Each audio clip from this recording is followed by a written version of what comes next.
The year was 1878. The Arizona Territory was a skillet, and the sun was the fire beneath it. It was the tired end of the monsoon season. The rains had promised much but delivered little, leaving only dark watercolor stains on the high red mesas. The clouds bruised the sky but refused to break. Down in the valley of the San Juan River, the dust was king. It was a fine, penetrating powder, the color of dried blood, and it coated everything. It tasted of alkali and thyme. This was Dinebikea, the land of the people, the Navajo. The air was not empty space. It was thick with a sharp, clean smell of sagebrush crushed by the unrelenting heat, and the faint, oily comfort of wool from the sheep that huddled in the shade of skeletal juniper trees. Wind moved through the high canyons, a lonely sound. It played the sandstone hoodoos like a dry flute, a song of erosion and patience. Far to the south, a wall of brown dust, a storm born of desperation, climbed the sky. Heat lightning, pale and silent, flickered in the dark belly of the storm, offering light but no relief. Into this theater of heat and stone, a single mail coach made its way. It bumped and rattled over a dry wash that had never been a proper road, kicking up its own cloud of gray misery. The coach was thoroughly and completely lost. From the rimrock above, to be watched the coach. His name meant water comes, a blessing in this land, but he felt only the dry, electric stillness of the air before a true storm. He sat his horse with the stillness of the rock he watched from. He was a man made of the high plateau. His skin burned the color of the earth, his hair tied back with a simple leather thong. He had been a scout for the army. The memory was a sickness in his gut. He had worn the blue coat of the soldiers. He had accepted their pay. He had led them through canyons where his own people hunted, where the ghosts of his ancestors slept. He had seen too much. He had seen blood soak into the thirsty sand before a body had even grown cold. He had seen his friend, Hosteen, fall during a skirmish that should never have happened, his eyes open and staring at the sun he would not see set. He had seen the look in the eyes of the soldiers, men who followed orders until their souls were as empty and scoured as a spent cartridge. He had left that life 2 winters past. He returned the blue coat. He kept his rifle. Now he lived as he was meant to live, free, moving between the round, earth-walled hogan of his grandmother and the high, windy pastures where the family sheep grazed. His purpose had simplified. It was to protect the land, to protect the water, and to protect the sheep. He had given his word to Astza Hastien, his grandmother.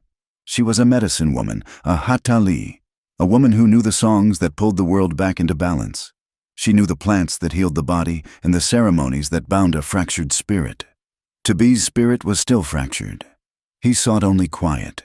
He sought Hozo, the balance. The coach below was noise. It was a rattling, clumsy intrusion. And noise in this valley, the noise of the Bilagana. The white man always meant trouble. The trouble, in the end, was always about water.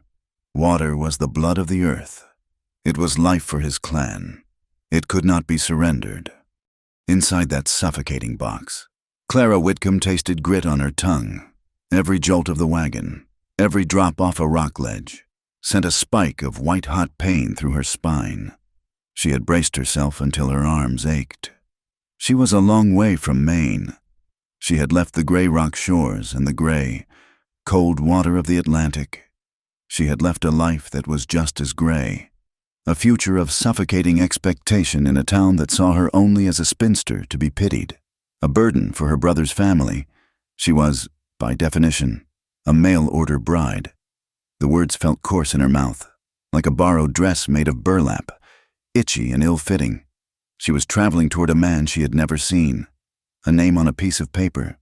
Her only weapons were a letter of promise and a small, heavy wooden box. Inside the box, wrapped in oilcloth, was her mother's journal, its leather binding worn as soft as skin, and beside it, 4 small cloth bags, heavy with garden seeds, beans, squash, thyme, and tomato. She wanted a home, not just a roof and walls, but a place where her hands could make something grow, a place that would belong to her, She was terrified she was trading one cage for another. She feared she would arrive only to become the property of a strange man in a strange, violent land. She clutched the box on her lap. The sharp corners dug into her palms, a small, steady pain that kept her grounded in the rattling, terrible present. She had left poverty. She had left the quiet starvation of a life with no choices. She was 26 years old. She hoped, with a desperation that frightened her, that she was not riding toward something worse. The man she was coming to marry was named Ezekiel Pike. His letters were short and practical, written in a clear, strong hand. He owned a ranch. The letter said, "A ranch with water rights." He was a widower. His first wife and son taken by fever 3 years gone. His letters spoke of work. He needed a partner. He wrote, not a servant. He promised her a garden. That single promise, that offering of earth she could tend, was what made her say yes, a patch of dirt to call her own. Ezekiel Pike was her future. His ranch was the anchor point she was aiming for in this vast, red ocean of rock. His land, she knew from the crudely drawn map he had sent, bordered the Navajo grazing lands. To be, watching from the cliff, knew the ranch well. Pike was his neighbor, though the word meant little out here, where a man measured his property in horizons and days of riding. They shared a border. More importantly, they shared a spring. It was an ancient seep, a gift of the rock, a place that had drawn deer and Navajo and sheep for 1,000 years. Pike's ranch house and Tobee's family hogan were the only two dwellings that relied on it. That spring was the pivot on which the whole valley balanced. And the valley was tense. The air itself was tight, like a bowstring drawn back. You could feel it in the way men stopped talking when a stranger entered the trading post. You could hear it in the rumors that drifted like tumbleweeds. The railroad was coming. Men with measuring chains and cold. Assessing eyes had been seen near the river, and where the railroad laid its tracks, men like Silas Van Dorn followed. The name was never spoken loudly. Silas Van Dorn. He was a baron, a man who collected land and water the way other men collected stamps. He was a shadow moving just ahead of the law, shaping the territory to his will.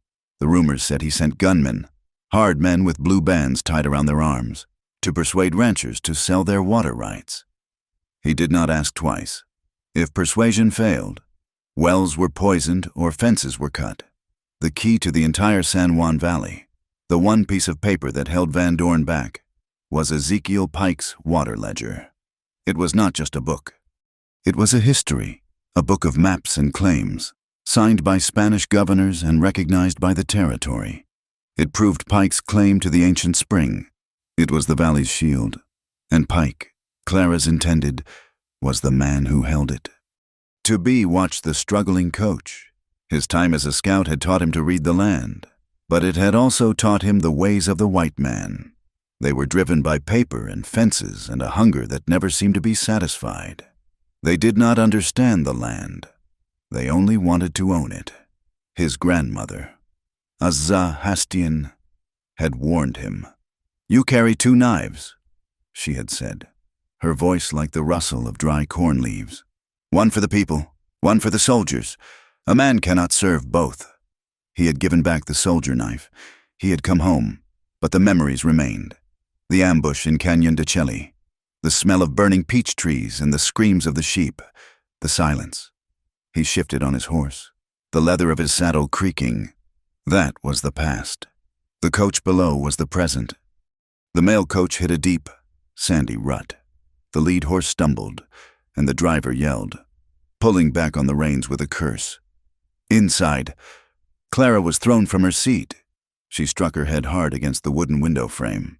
A small, sharp cry of pain escaped her, a sound immediately swallowed by the massive, indifferent landscape.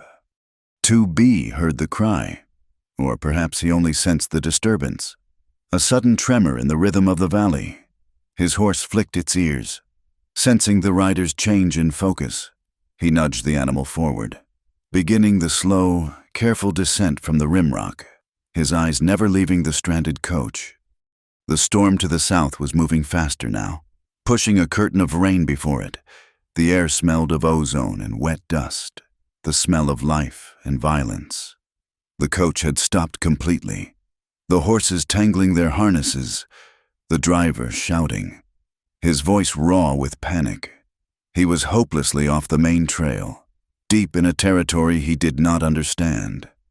Clara straightened her bonnet, her vision blurring for a moment. Her heart hammered against her ribs like a trapped bird. She tasted blood from a split lip. She looked out the window, past the heaving, sweat-soaked flanks of the horses, and she saw him, a rider sitting motionless on a painted horse, watching them from a rise of sandstone not 100 yards away. He was not a white man. He was part of the land itself, dark and still and silent. He wore no blue coat. He carried a rifle across his lap. He just watched. This was the Arizona Territory. The year was 1878, and destiny, looking like a lost mail coach and a silent Navajo warrior, had just arrived in the valley. The silent rider, to be, urged his horse down the loose shale of the slope. He moved not with haste, but with a deliberate, ground-consuming rhythm. The coach driver, a large man with a sunburned face, finally untangled his reins and cracked his whip. The horses lunged, pulling the coach free of the rut, only to drag it 50 yards further into the mouth of the dry arroyo. And then they were no longer alone. Two riders burst from a cluster of tamarisk bushes flanking the narrow wash. They moved fast, their horses trained for quick, aggressive maneuvers. They were white men, and both wore dusty blue bands tied high on their right arms. The first shot was a deafening crack that echoed flatly off the canyon walls. It was not aimed at the coach, but at the lead horse. The animal screamed, a terrible, high-pitched sound, and reared, collapsing into its harness. The second shot came an instant later, aimed at the driver. The man grunted, grabbing his shoulder as he fell sideways from his seat. Dropping the reins, the coach slammed to a halt, throwing Clara hard against the opposite bench. The remaining horses panicked, bucking and pulling against the dead weight of their fallen partner. One of the gunmen, a thin man with a cruel mouth, spurred his horse toward the coach door. "Get out, lady," he snarled. The other man was already dismounting, a knife in his hand, moving to cut the mailbags. Clara froze, the wooden box with her mother's seeds pressed into her stomach. This was it. This was the violence she had been warned about. Before the thin man could reach the door handle, a sound cut through the air. It was not a gunshot. It was a high, piercing whistle, like a hawk diving. The gunman's horse shied, turning in a nervous circle. 2B appeared. He came from the rim of the arroyo, seemingly from the rock itself, his horse sliding down a bank of loose gravel that seemed impossibly steep. He was not riding at them. He was riding parallel, a moving target, placing himself between the coach and the open canyon. "Leave the coach." B's voice was low but carried, a command, not a request. The thin gunman laughed, a harsh, dry sound. He raised his pistol. "Mind your own engine. This ain't your business." 2B did not slow. He whistled again, a different note. Shorter, sharper. His horse seemed to understand. It angled away, presenting a smaller target. The Spencer rifle in B's hands came up, but he did not fire at the men. He fired at the rock wall just above the second gunman's head. The shot was incredibly loud. Stone chips exploded outward, stinging the man's face. The man cursed, firing back wildly. His bullet sang past B's head, impossibly close. B was already moving. He dropped from his horse while the animal was still in motion, landing in a low crouch. He was closer to the man with the knife. The man turned, surprised by the speed, and brought his blade up. B moved inside the man's reach. He carried a short sword, an old cavalry weapon he had taken from a battle. Its edge kept sharp. He did not use the edge. He used the heavy pommel, striking the man hard at the base of his skull. The man dropped like a sack of grain, his knife skittering into the dust. The thin gunman on the horse saw his partner fall, and his face twisted with rage. He spurred his horse directly at To-Be, lowering his pistol for a killing shot. Clara screamed, a wordless sound of terror. To-Be did not run. He stepped toward the charging horse, shouting in Dine, a sharp, guttural command. He was impossibly fast. He grabbed the horse's bridle with one hand, pulling its head down violently, and used his other hand to drive the butt of his rifle into the gunman's stomach. The man lost his breath in a painful woof. He toppled from the saddle, landing hard on his back. His pistol fired uselessly into the sky as he fell. He lay gasping, the wind knocked out of him, his eyes wide with shock and pain. It was over in 10 seconds. There was no glory in it. It was just efficient, brutal survival. To-Be stood between the two fallen men, breathing steadily. The only sounds were the whimpering of the wounded coach driver, the desperate snorting of the horses, and the rising wind. To-Be looked at the two men on the ground. They were alive, one unconscious, the other struggling for air. He did not kill. He had seen enough killing. Killing was easy. It was the living that was hard. He walked to the gasping man and kicked the pistol away. Then he looked at the other man, the one he had struck with his sword. As he bent down, something fell from the man's coat pocket. It was a folded piece of paper, a receipt. To-Be picked it up. He could not read all the white man's words, but he knew the name stamped in purple ink at the bottom, Silas Van Dorn. And he knew the word water. It was a receipt for the purchase of water rights, signed just 2 days ago by a rancher whose land was 50 miles south. A rancher To-Be knew had sworn he would never sell. This was not a robbery, it was an acquisition. He tucked the paper into his own shirt and walked to the coach. He pulled open the door. Clara was huddled in the far corner, her eyes huge. She was pale, but she was not crying.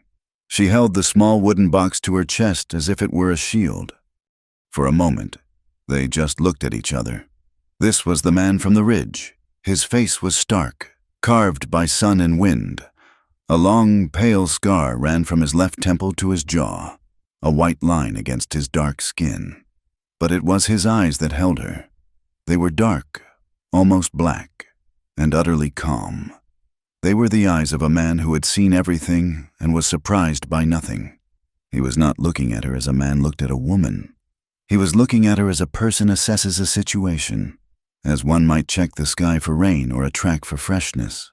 There was no pity in his gaze, and no threat, just a deep, quiet presence. "You are hurt," he said. It was a statement. Clara touched her lip, feeling the dried blood. "I hit my head." "The driver is shot," To-Be said. He looked past her, at the mail bags. "They came for the mail." "No," Clara said, her voice shaking but finding its strength.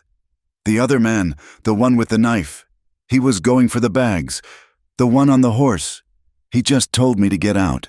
He wanted the coach." To-Be nodded. That made a different kind of sense. He looked at the driver, who was now trying to sit up, groaning, his hand clamped over his bleeding shoulder. "He needs a healer," To-Be said. "My grandmother is close. The horses are tangled. The lead is dead." He looked at Clara. "We walk from here. It is not far." He offered her a hand. His hand was rough, calloused, and steady. She took it. He pulled her gently from the coach. Her legs were weak, and she stumbled in the soft sand of the arroyo. He steadied her, his grip firm on her elbow, then released her as soon as she found her balance. He moved to the driver. "Can you stand?" The man nodded, his face gray with pain. To-Be, with a strength that surprised Clara, hauled the large man to his feet. "Your horse," Clara said, looking at To-Be's animal, which stood patiently where its rider had left it. "He carries the driver." To-Be said, "Come." He led them out of the arroyo, supporting the driver as he mounted the horse. Clara followed, her small box held tight. She did not look back at the ruined coach, the dead horse, or the two men left in the dust. She just watched the straight, strong back of the Navajo warrior in front of her. They walked for what felt like an hour, though the sun had barely moved. They climbed out of the wash and onto the high mesa. The land was all rock and juniper, vast and silent. Finally, she saw it. Tucked against a swell of red rock was a hogan, a round house made of earth and wood, its single doorway facing the east, smoke, smelling of cedar, curled from a hole in the roof. A few dozen sheep milled in a nearby corral made of dry branches. An old woman emerged from the hogan as they approached. She was small and deeply wrinkled, her face a map of time. She wore a velvet blouse and heavy turquoise jewelry. She looked at the wounded driver, at Clara, and then at Toby, and she began speaking in the flowing, liquid sounds of the Navajo language. Toby replied in the same tongue, his voice low. The woman, Azaza Hastian, nodded. She motioned for the driver, and Toby helped the man down. She led the driver into the dim, smoky interior of the hogan. Clara stood outside, feeling lost and out of place. The wind was colder up here, and the storm in the distance was closer, a wall of purple and brown. 2B spoke to her. She will care for him. Come, sit by the fire. He held the blanket aside for her to enter. She ducked her head and stepped inside. It took a moment for her eyes to adjust. The inside was one round room. The air was thick with the smell of smoke, herbs, and mutton. A small fire burned in a sunken pit in the center of the floor. Furs and brightly woven blankets were stacked against the curved walls. The old woman was already working on the driver, cutting away his bloody shirt. 2B motioned for Clara to sit on a sheepskin near the fire. He moved to the back of the hogan and returned with a tin cup. He poured dark tea from a pot resting on a hot stone near the flames and handed it to her. Drink, he said. It is Artemisia. It helps the fear. Clara wrapped her cold hands around the hot cup. The tea was bitter, but strangely comforting. She sat and watched the old woman work. Azah Hastian moved with purpose, cleaning the wound, murmuring words Clara could not understand. Other people, a younger woman and 2 children, entered silently and sat, watching. They were family. This was a home. Clara sat by that fire, a stranger in a stranger's house, and for the first time in months, the tight knot of fear in her stomach began to loosen. She was safe. She must have drifted, because she was startled when Toby spoke again. The driver was resting, his wound bandaged. The old woman was grinding something in a stone bowl. You are the mail-order bride. Toby said he had been speaking with his grandmother. Clara's head snapped up. How did you know? We know Pike, he said, staring into the fire. We know he sent for a woman from the east. He has been missing.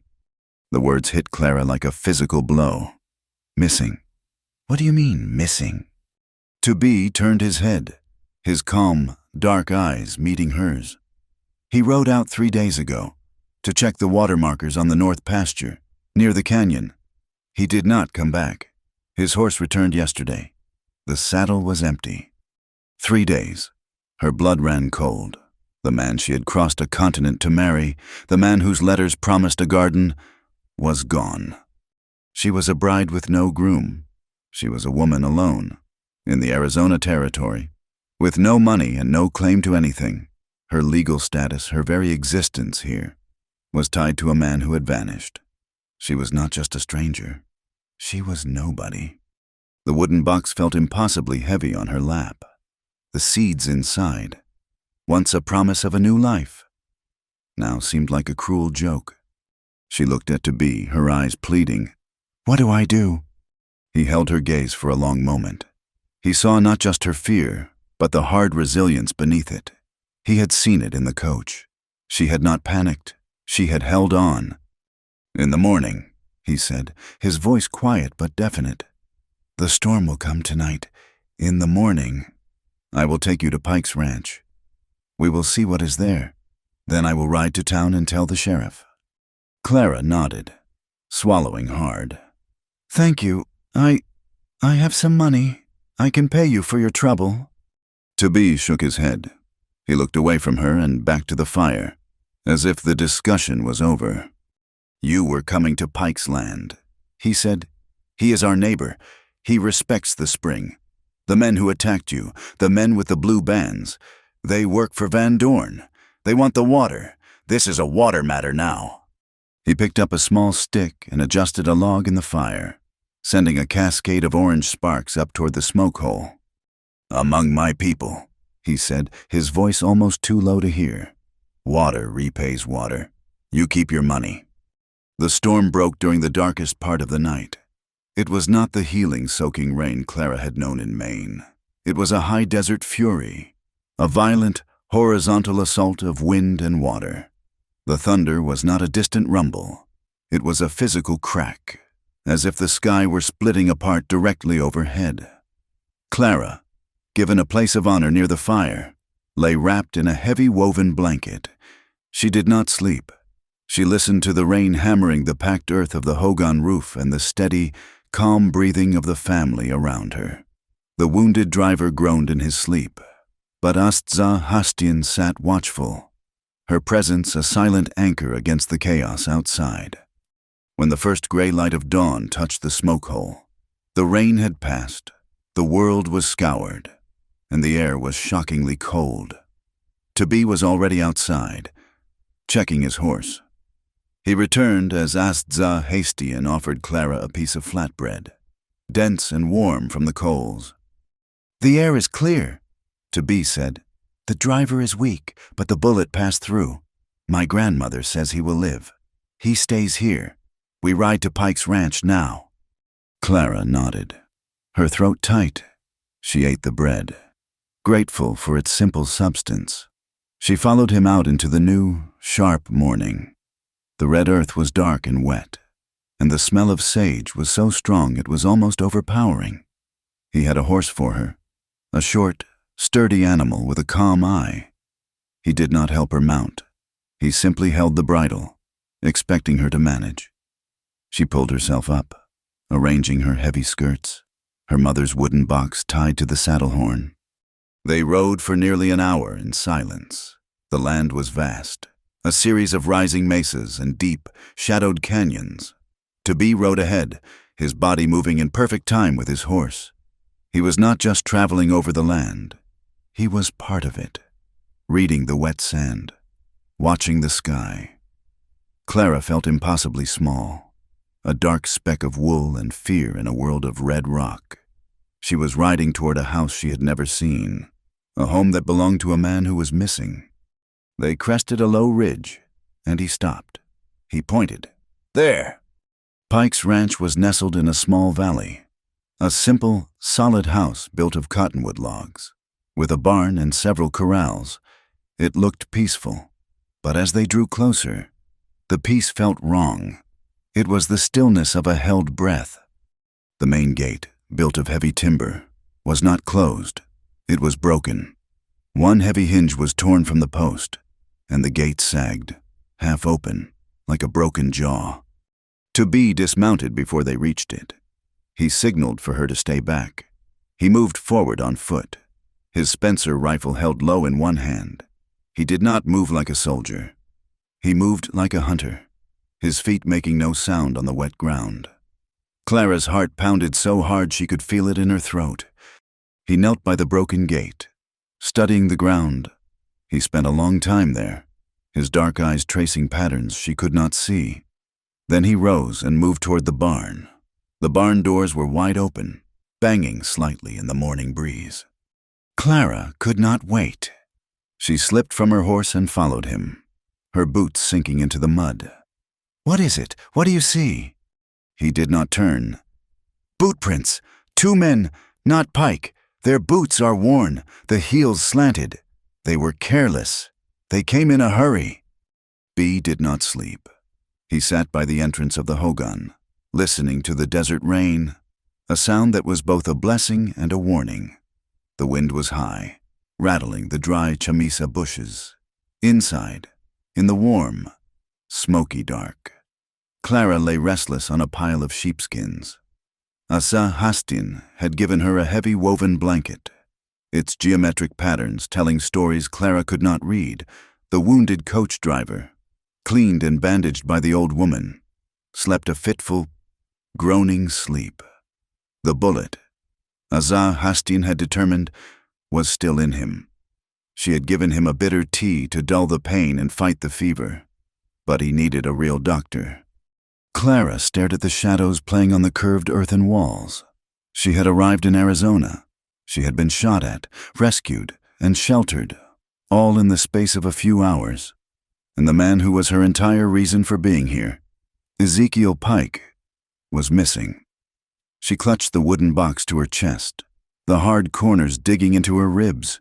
She was a bride with no groom, a passenger with no destination.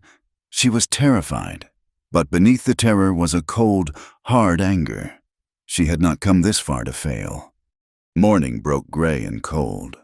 The rain had washed the air, and the smell of wet sagebrush was as sharp as ammonia. Toby was already outside, speaking quietly with his grandmother. He had given his horse to the driver, who was now bound for the town and the sheriff, escorted by Toby's younger cousin. Toby himself would ride his spare horse, a wiry Mustang. He turned to Clara as she emerged, blinking, into the daylight. "The driver will tell the sheriff what happened at the arroyo," he said. His voice was low, practical. "I will take you to Pike's ranch now. We must see what is there." Clara nodded, pulling her shawl tighter. "I am ready." The ride to Pike's ranch was short, less than 2 miles across the mesa. His land was marked by a simple wooden fence, but the gate to the ranch yard was swinging free. It had not been unlocked. The heavy crossbar was split, the latch torn completely from the post. Toby dismounted before they passed through, his rifle in his hand. "Stay on the horse," he commanded. He moved into the yard with a fluid, silent grace that chilled Clara. He was no longer the quiet neighbor. He was the warrior. The ranch house was silent. The barn door was open, creaking in the wind. No horses, no chickens pecked the dirt. The silence was profound, unnatural. 2B knelt by the front door of the small log house. He pointed. "Boot prints, not Pikes. These are heavy, with a star pattern on the heel. 2 men, maybe 3. He looked at the fireplace chimney. No smoke. Then he touched the cold ashes in the outdoor fire pit. "This fire is old, 2 days, maybe more, but the ground here—" He pointed to the mud near the water trough. "The mud is disturbed. Someone was here after the rain began last night." He pushed the front door open. It was unlocked.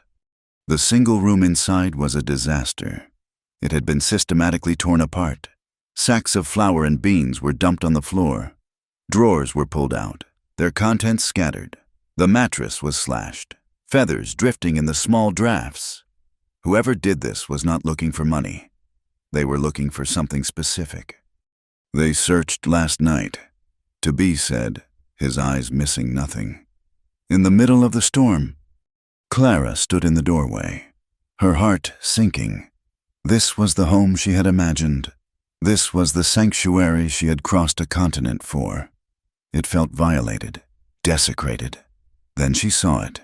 Amid the chaos, one object remained untouched.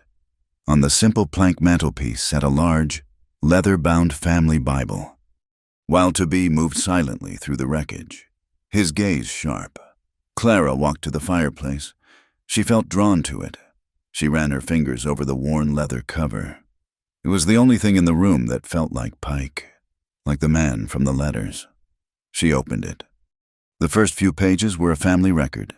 Ezekiel Pike, his birth, his first wife, Mary, her birth and her death, recorded in the same steady hand just 1 year ago. A son, Samuel, his birth and his death on the same day as his mother. And tucked inside the pages of Leviticus, there was a letter. It was folded, but not sealed. The handwriting was Ezekiel Pike's, but this was not the formal, stiff proposal she had received in Maine. This was a different letter. She unfolded it. The date was just 1 week ago. "My dear Clara," it began. Her breath caught. By the time you read this, you will have arrived, and I pray your journey was safe. I find I am a man of few words, and writing has never been my comfort. The letter I sent before was business, for that is what this arrangement is.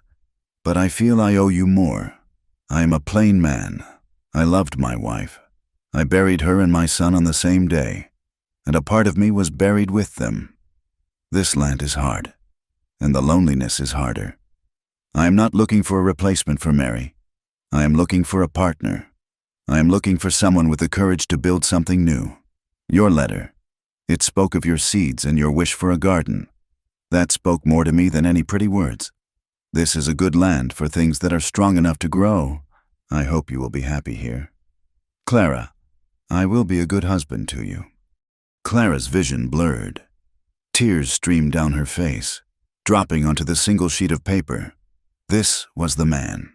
Not a rumor, not a contract, a person, a widower, lonely and kind, who hoped she would be happy. She had not come to marry a stranger. She had come to meet Ezekiel Pike, and someone had taken him. He was a good man, she whispered, not realizing she had spoken aloud. 2B had stopped searching. He was watching her. He did not speak, giving her the dignity of her grief. After a long moment, he moved his gaze from her to the room, his jaw tightening. They did not find what they wanted. He said.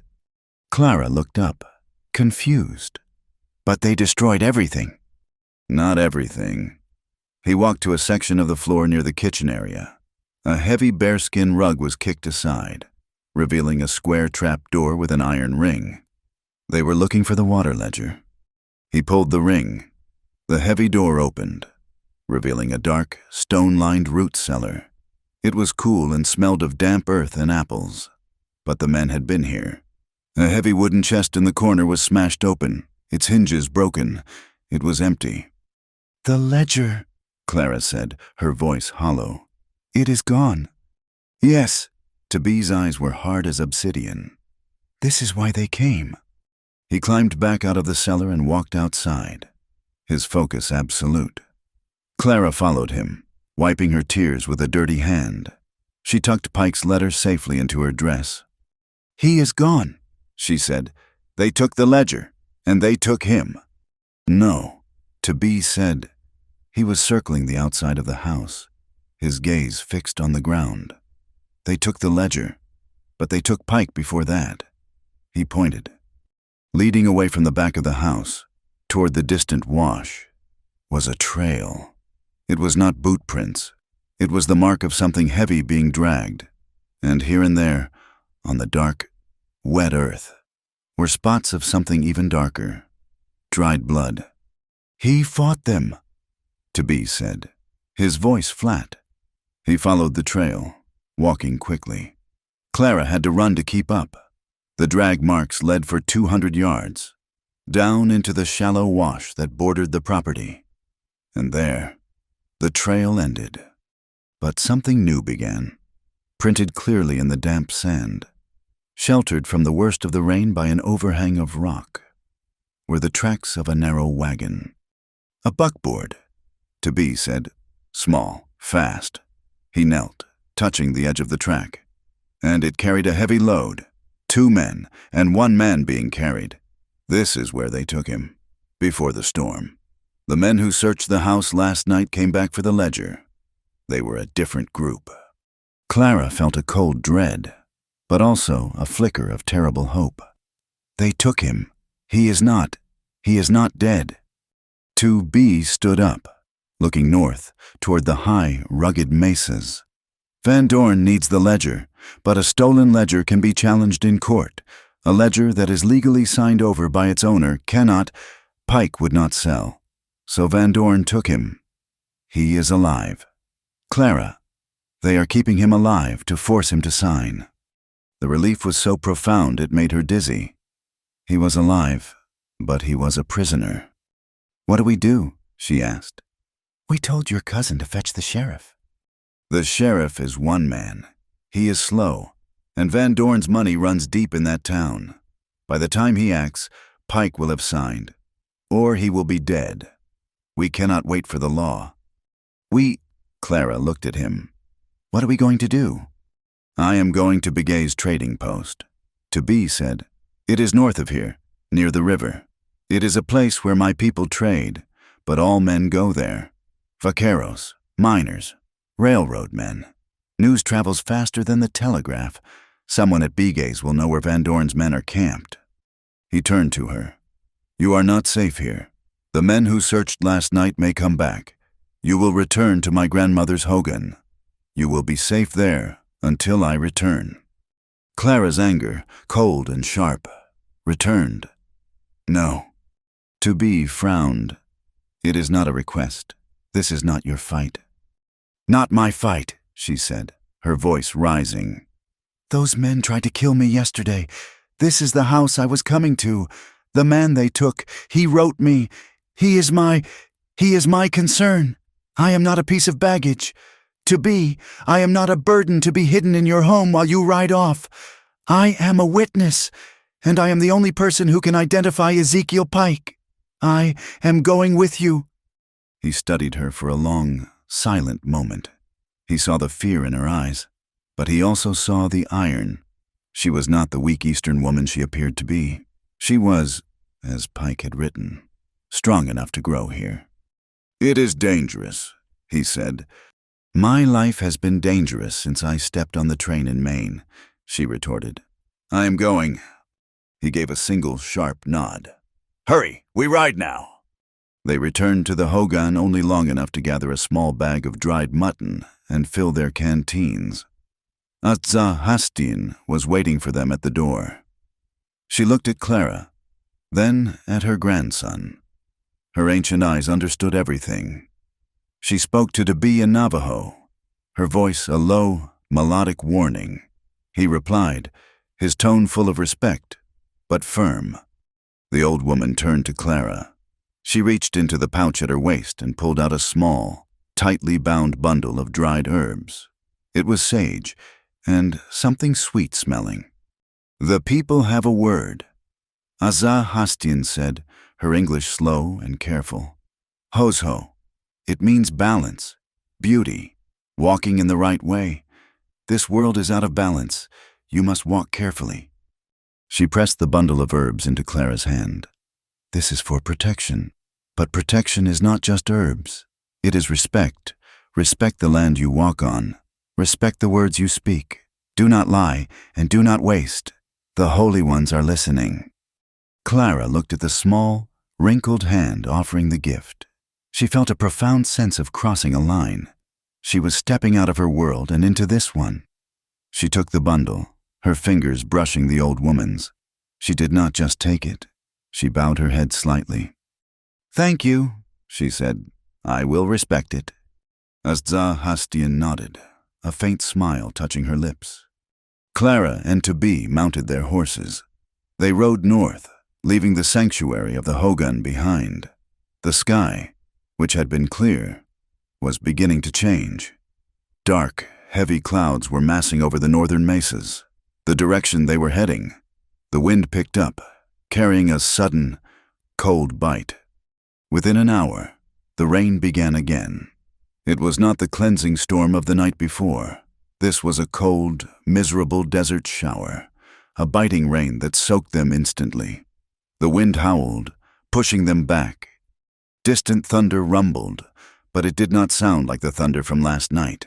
This was a deeper, continuous roar. Debee pulled his horse to a sudden stop. He held up his hand, listening, his head tilted. He looked at the arroyo to their left. What is it? Clara shouted over the wind. The water, he yelled back, his voice tense. The storm in the high country. The water is coming. He pointed north, up the canyon. A low, grinding roar was growing louder. It was the sound of rocks and trees and 1,000,000 tons of water, a flash flood, scouring the canyon. Nature itself was moving, a third character in their desperate play, powerful and utterly indifferent to their survival. The roar was not thunder. It was the sound of a living thing, a liquid beast made of mud, rock, and entire trees, scouring the bed of the arroyo. To Be grabbed the bridle of Clara's horse, pulling it back hard. His voice sharp with a command that needed no translation. High ground, now!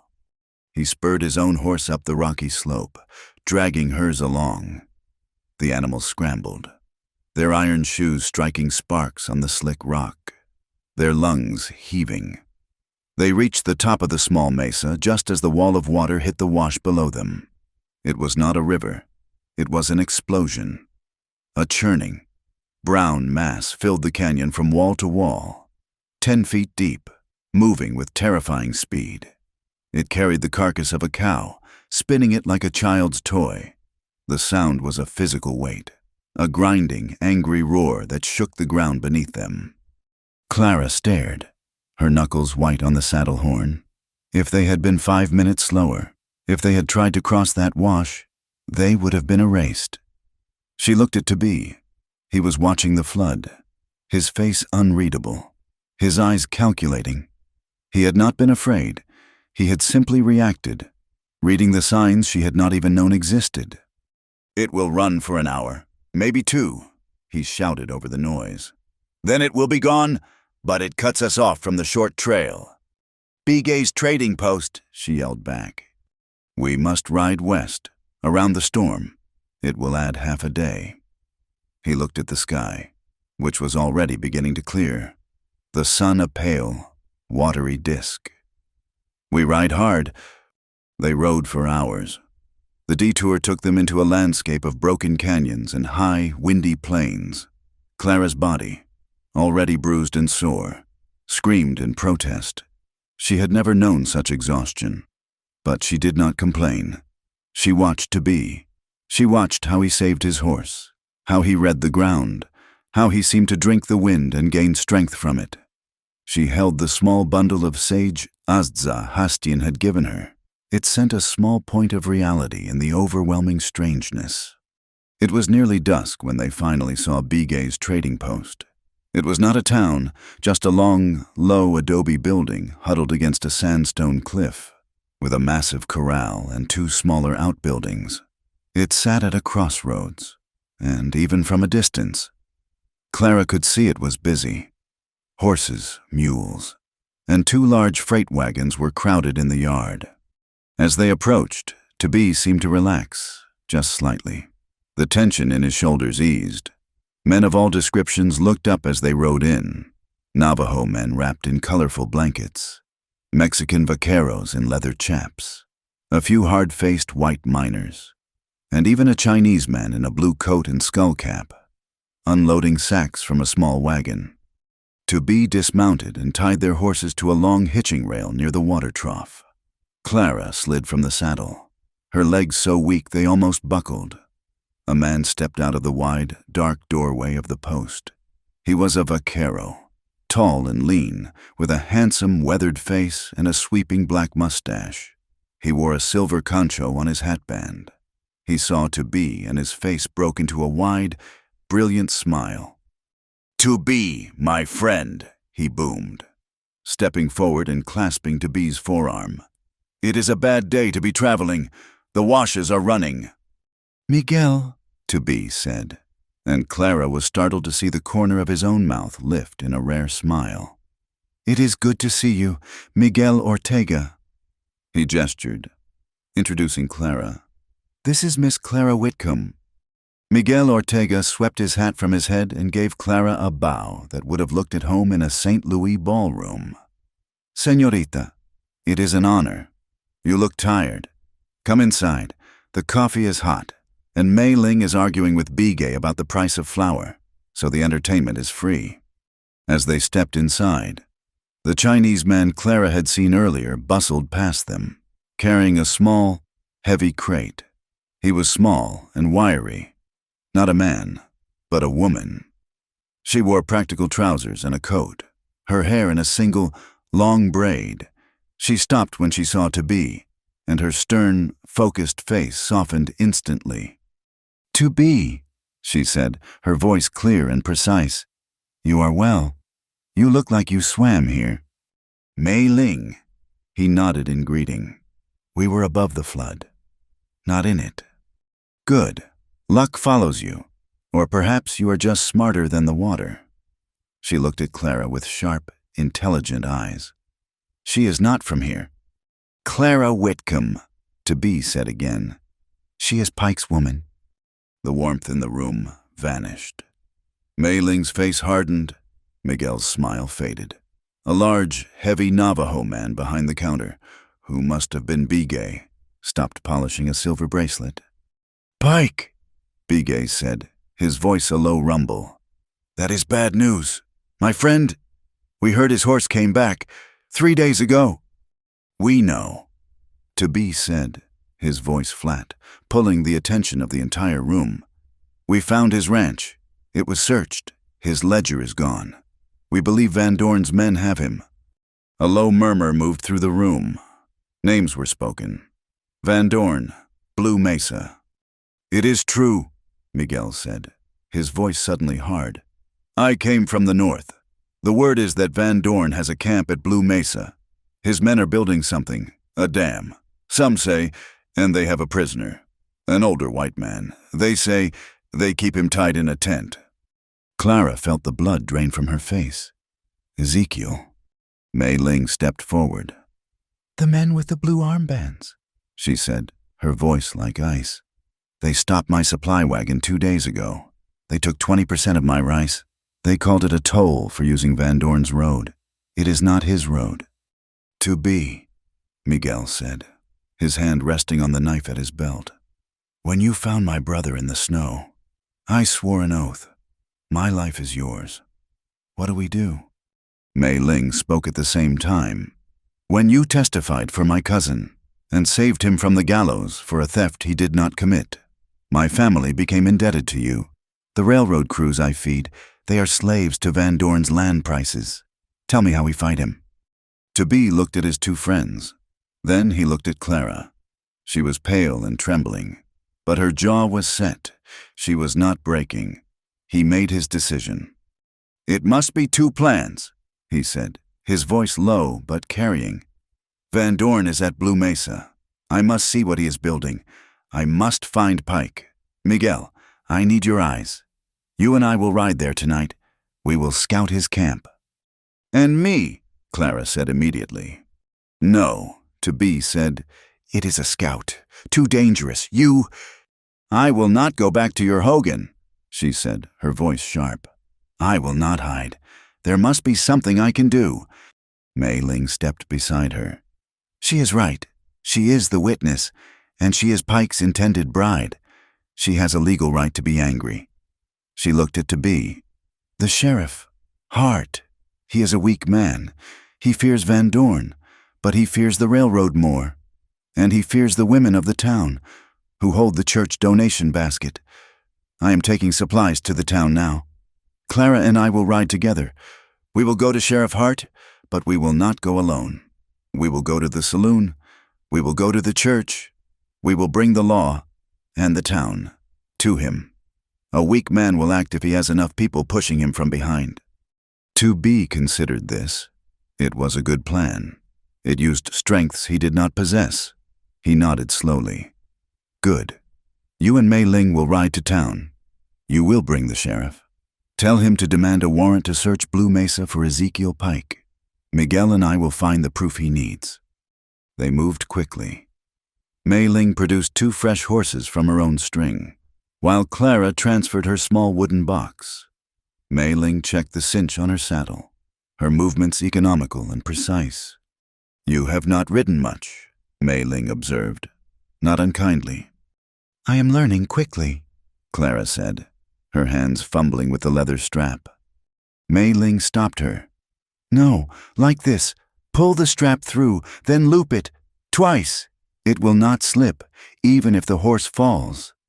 She showed Clara, then made her do it. You watch, you learn. That is how you survive here. Van Dorn.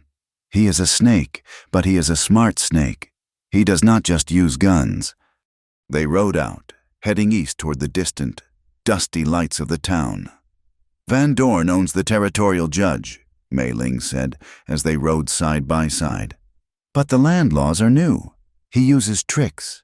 He finds men with no money and pays them to file claims on land he wants. They are proxy signers. Then they sign the land over to his company for $1. It looks legal on paper, but it is theft. His lawyer is the architect of it all, a man named Harlan. Clara absorbed this, her mind racing. She was learning a new language, a language of water rights and proxy signers and legal theft. She watched how Mei Ling sat her horse, how she watched the horizon, how she navigated by the stars that were beginning to pierce the deep purple sky. Clara was no longer a bride. She was a student, miles away, in the deep darkness to the north. Toby and Miguel lay flat on their stomachs on a high ridge. The wind was biting, and the ground was cold. Below them, in the shelter of the wide, flat expanse of blue mesa, was Van Dorn's camp. It was larger than Toby had expected. A dozen tents, a large horse corral, and perhaps 30 men.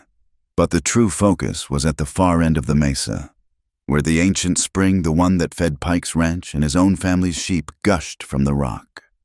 A large, raw structure of new-cut timber was being built, a dam. "Madre de Dios," Miguel whispered, his voice tight. "They are going to stop the water." Toby said nothing. His body had gone rigid. He was watching the men below, the flicker of the campfires, the armed guards walking patrol, and he was no longer in 1878. He was back in the Canyon de Chelly, 7 years gone. He was wearing the blue coat. He was scouting for the soldiers. He remembered the feel of the spyglass in his hand, the cold sickness in his stomach as he counted the hogans and the sheep of his own distant relatives, hidden in a pocket of the canyon. He remembered reporting the numbers to the major, his voice sounding hollow in his own ears. He remembered his friend, Hosteen, arguing with him, begging him not to lead them. "It is a white man's war," Hosteen had said. "It is not our fight." "They pay us," Toby had answered, his voice hard, trying to convince himself. "We need the rifles. We need the food." He had led them. He had taken them down a hidden trail. He had watched them ride in. He had heard the shots, the screams. He had seen the peach trees, the ones his grandfather had planted, cut down and burned. He had seen Hosteen ride out to try and stop it, to try and talk to the soldiers, and he had seen him cut down, his red blanket a stain in the sand. Toby's breath came shallow and fast. The shame was a physical taste, like ash and bile in his throat. He was doing it again. He was lying on a ridge, scouting. He was betraying someone. Miguel's hand gripped his shoulder, hard. "Toby, breathe, my friend. We are here now. We are not in the past. We are here for Pike, for the water." Toby closed his eyes for a second, forcing the images from his mind. He let out his breath slowly. Miguel was right. This was not the past. This time, he was not scouting for the army. He was scouting against the men who were the army's shadow. He was not leading soldiers to burn. He was here to stop them. He would not fail again. "The dam," Toby said, his voice a low growl. "They mean to cut off the spring, not just from Pike, from my people. They will dry out the valley, force us to leave or sell." "Then we must stop them," Miguel said simply. "We cannot take the camp." Toby said, "Too many, and Pike is in there." He pointed. In front of the largest tent, a guard stood, silhouetted against the firelight, and hanging from the ridgepole of that tent, twisting slightly in the wind, was a hat, a plain, gray Stetson with a dark leather band. Clara had described it to him. It was Ezekiel Pike's hat. It was a message, a trophy, a warning. "He is in that tent," Miguel whispered. "We could try." "No, we would not get 10 feet. The guard is a trap. They want us to try." Toby's mind was clear now, cold and sharp. The shame was gone, replaced by a cold, precise anger. "A rescue is impossible tonight, but proof is possible." He pointed to a smaller tent, set away from the others. It was dark. but a wooden sign was nailed to the post outside. "Office, Land Survey." "Van Dorn is a man of paper," To Be said. "Like Mei Ling said, his lawyer builds his thefts. A map of that dam, a letter. That is what the sheriff needs." "The guard patrol is on a 5-minute loop," Miguel said, his eyes gleaming. He had already been counting. "After the 2 by the fire pass, we have 1 minute of darkness." "We do not go together." To Be said, "I will go. You watch the horses, and you will watch my back. If I am not back in 15 minutes, I will ride like hell and meet the women in town," Miguel finished. "Go with God, my friend." "I will go with the shadows." To Be replied. He slipped off his rifle and his knife, keeping only the small blade in his boot. He moved from the ridge, not sliding, but flowing over the dark ground, a deeper shadow in the night. He reached the back of the tent, a ghost in the wind. He found a slit in the canvas and, with a silent prayer to the ancestors he had once failed, he slipped inside. The town was a single dusty street squinting in the harsh, late afternoon sun. It was a collection of false-fronted buildings, a scar of raw lumber and peeling paint pressed against the vast red land. Mei Ling led Clara directly to the sheriff's office, a small, sad building with a sagging porch, sandwiched between a loud saloon and a quiet, whitewashed church. Sheriff Hart was a man who seemed to be shrinking inside his own clothes. His face was pale and slick with sweat, and his eyes darted nervously from Clara to Mei Ling, as if hoping they would vanish. "A missing person," he said, rubbing his jaw. He had already heard about the mail coach attack from To Be's cousin. "And an attack by, you say, men unknown, Miss Whitcomb. This is the territory. Men go missing. Coaches get robbed. It's a hard land." "This was not a robbery, Sheriff," Clara said, her voice shaking but gaining strength. "They were men with blue armbands. They work for Silas Van Dorn. We know he has Ezekiel Pike. We know he is building a dam on the spring." "Now, hold on," Hart said, raising his hands. "You're throwing around some mighty big accusations. Mr. Van Dorn is a businessman. He's bringing the railroad. He's practically funding the new courthouse. You can't just—" "He's a thief and a bully," a new voice boomed. A large, red-faced woman with a pile of graying hair stood in the doorway, wiping her hands on an apron. She was followed by a thin, intense man in the black, dusty frock of a priest. "I'm Hattie, sheriff from the saloon next door, and this is Father Malloy." "Sheriff," the priest said, his voice quiet but carrying. "What the woman says is true. Van Dorn's men have been terrorizing this valley for 6 months. They poison wells. They run off livestock. 3 of my parishioners, good Mexican families, were forced to sign over their land for pennies. And I've had to throw his hired guns out of my place every night for a week," Hattie added, folding her massive arms. "They threaten my customers. They brag about running the squatters out. They mean the Navajo. They mean anyone who won't sell." Sheriff Hart looked trapped. "Hattie, Father, that's hearsay. I need proof. I can't just ride up to a man's camp." "On what authority would you be riding, Sheriff?" The voice was smooth, cold, and confident. A man stepped out of the shadows of the office. He was dressed in a fine black suit, his boots polished, his face clean-shaven. He looked utterly out of place, a creature of courtrooms and backroom deals. Clara recognized the type. This was Harlan, the architect. "Mr. Harlan," the sheriff stammered, his face going even paler. These ladies were filing a report." Harlan smiled, a thin, reptilian expression. He looked at Hattie and the priest. "Gossip from a bar and a collection plate. How compelling." His gaze settled on Clara. It was cold and assessing, like a man valuing livestock. "And who is this another of Hattie's girls, lost in the daylight?"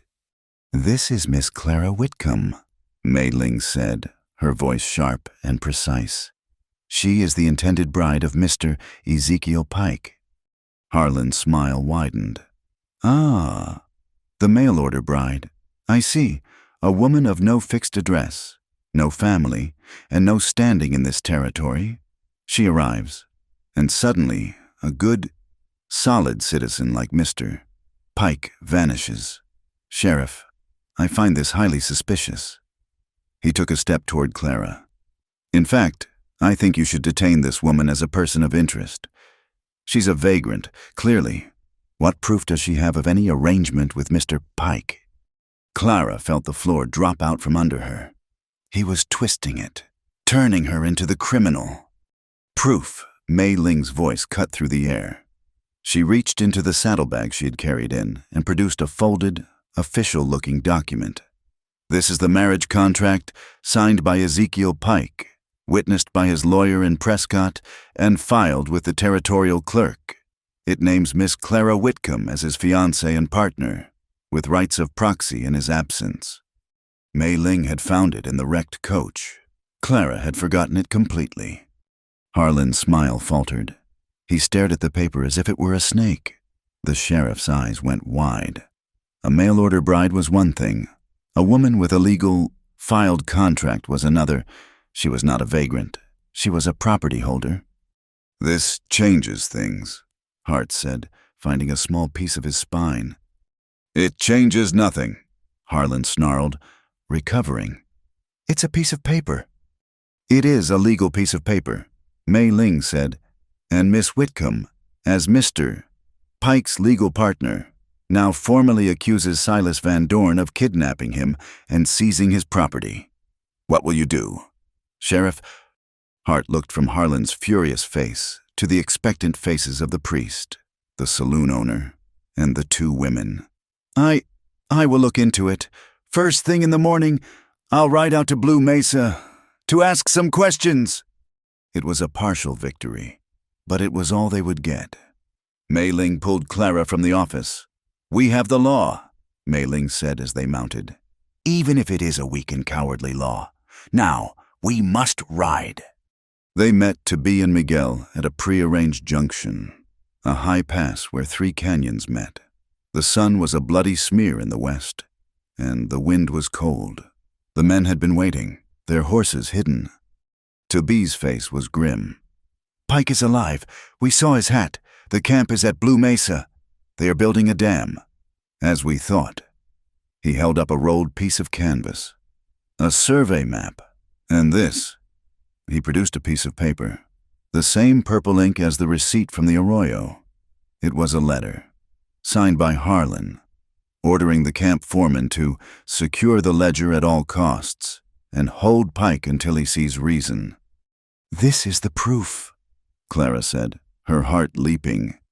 This is what the sheriff needs. Yes, Toby said, but the sheriff is in town. We are here. The rain began again as they rode back to the Hogan. Not the violent cloudburst of the flood, but a cold, steady, soaking drizzle that chilled Clara to the bone. She was trembling so hard she could barely hold the reins. When they arrived, Azah Hastian took one look at Clara's pale and shaking form and barked a command at Toby. He led Clara inside the Hogan, into the blessed smoky warmth. The fire was the center of the world. You must get warm, he said. His voice was not gentle, but it was concerned. You will be sick. Mei Ling and Miguel were staying, sharing food and talking in low voices with Azah Hastian. The Hogan was crowded. Clara knew there was no place for her. I will be fine, she whispered, shivering. I can sit by the fire for a moment. No, Toby said. He spoke to his grandmother, who nodded. She pointed to the warmest spot, a thick pile of sheepskins directly beside the fire pit. You will sleep there. You must not get the lung fever. But where will you sleep? Clara asked, looking around the full Hogan. 2B simply took his own blanket, a heavy, dark wool one, and laid it on the cold ground by the door, the furthest point from the fire. He was placing himself between her and the entrance. A guardian, but he was also placing a wide, respectful distance between them. Clara, too exhausted to argue, sank onto the sheepskins. The warmth was a miracle. She pulled her damp shawl around her and watched him. He sat with his back to the wall, his rifle resting beside him, and began to eat a piece of dried meat. She fell asleep, not to the sound of rain, but to the feeling of his presence, a solid, quiet wall against the cold and the dark. She woke in the deep, velvet blackness before dawn. The rain had stopped. The hogan was silent, the others asleep. The fire had burned down to a pile of glowing orange coals, casting a faint, warm light. Her body was stiff, but the chill was gone. She turned her head. To-be was not by the door. He was sitting cross-legged near the center of the hogan, facing the east, the direction of the coming dawn. His eyes were closed. She thought at first he was just watching, but then she heard it. He was chanting, his voice so low it was almost indistinct first. It was not a song of war. It was a flowing, melodic line of words, a prayer. The words were Indine, but the feeling was universal. It was a call for balance. It was a prayer for beauty to be in front of him, for beauty to be behind him, above him, below him. It was a prayer for peace. Clara lay perfectly still. She watched the strong, scarred profile of this man, this warrior, as he prayed for harmony in a world that had shown him only violence. He was a man who had been a scout for the army that hunted his people, a man haunted by blood. Yet he was the one who had saved her, sheltered her, and now sat praying for the world to be made right. She had slept by his fire, and as she listened to the sound of his voice, a feeling washed over her that was so new, so profound. It startled her. It was not the fluttering, breathless hope she had felt for Ezekiel Pike. It was not the girlish passion she had read about in books. It was something solid, like the earth beneath her. It was a feeling of absolute safety, of profound respect. It was the feeling of a soul recognizing another soul. She awoke to a new kind of love, a love that did not seek to possess, but simply to exist alongside, a love that felt, for the first time in her life, like home. When the light came, Asa Hastian was already grinding corn. She saw Clara watching her and smiled, a web of wrinkles deepening around her eyes. She motioned Clara over. "You are well," she stated. "Come, you will learn." She had Clara help her prepare a mutton stew, showing her how to strip the leaves from a juniper branch and add them to the pot. "This is for flavor," she said. "But it is also for clarity. It clears the mind." As they worked, the old woman began to tell a story, her voice soft. She told Clara about Changing Woman, the first mother of the Dine, how she was found as a baby, how she grew to womanhood in 4 days, and how she endured, creating the people and teaching them how to live. She was the symbol of the seasons, of death and rebirth, of the earth's power to endure and create new life. "A woman is the earth," Asa Hastian said, her black eyes holding Clara's. "She is broken. She is buried in the cold, but she always returns. She brings the corn. She brings the life. You are like her. You came here with nothing. You will be reborn." Clara looked at her own hands, chapped and dirty, stirring the stew. She finally understood. Home was not a log house or a deed. It was this. It was this fire, this food, these people. Miguel and Mei Ling were already outside, checking their weapons. The mood was tense. They had the proof, but Harlan and Van Dorn would not wait. "The contract for the dam," Mei Ling said. "It is being brought by the territorial judge. He arrives on the morning stage. They will sign it before noon. Once it is signed, the dam is legal. The army will protect it. We have until dawn. Then we move." To-be said. He walked out of the hogan. His face set. He gathered the group. He brought out a bundle of gray, fuzzy desert plants. "This is coyote tobacco. It is not for smoking. It is for smoke." He showed them how to bundle it with dry grass and pitch. "When this burns, it makes a choking, white smoke. The horses will panic. The men will not see." They worked for an hour. creating 24 smoke bundles, and wrapping themselves in the dark wool blankets Hastin provided for camouflage.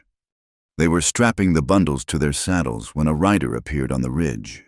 He was not Navajo. He was a white man, riding a fine chestnut horse, and he sat his saddle with a straight-backed, military posture. He wore a city suit, gray and dusty, and a bowler hat. He looked like a banker who had taken a very wrong turn. He rode directly into their camp, stopping just outside the circle. Miguel and Toby had their rifles in their hands instantly. "That's far enough," Miguel called. The man raised one hand, palm out. "My name is Jonas Keene," he said, his voice clipped and educated. "I was, for a time, with the Pinkerton National Detective Agency." He dismounted slowly. His eyes were a pale, cold blue, and they missed nothing. He looked at Toby. Then he looked at Hastin and spoke, his voice guttural and halting. "Yat I Shima." "Hello, my mother." Hastin's eyes narrowed. She did not reply.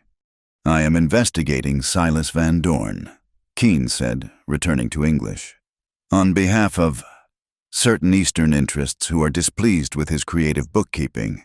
I have been tracking him for a month. I was in town when your, delegation visited the sheriff. I also know he is holding a man named Pike at Blue Mesa. No one trusted him. He was another white man, playing an angle." Toby stepped forward, his rifle held low. "You are not Pinkerton," Toby said. "Not anymore. What do you want?" "The same thing you do," Keene said. "I want Van Dorn. I want his ledger. The real one. The one he keeps his bribes in. But you have a problem. You have no real proof that a judge would accept." "We have this," Clara said, stepping forward and holding up Harlan's letter. Keene's eyebrows shot up. He nodded. "That is good. Very good. But it is not enough." Toby stared at him. The man was useful, but he was a risk. He made a decision. "You want to talk?" Toby said, "You talk by our fire, but you leave your guns here." He held out his hand. Keene looked at the hand, then at Toby's face. He saw the absolute, unyielding intent. This was a test. He gave a short, sharp laugh. "Fair enough." Slowly, he unbuckled his heavy gun belt and handed it, holster and all, to Toby. "Now," Toby said, hanging the belt on a branch, "you share." Keene reached into his inner coat pocket and produced a small, folded piece of paper.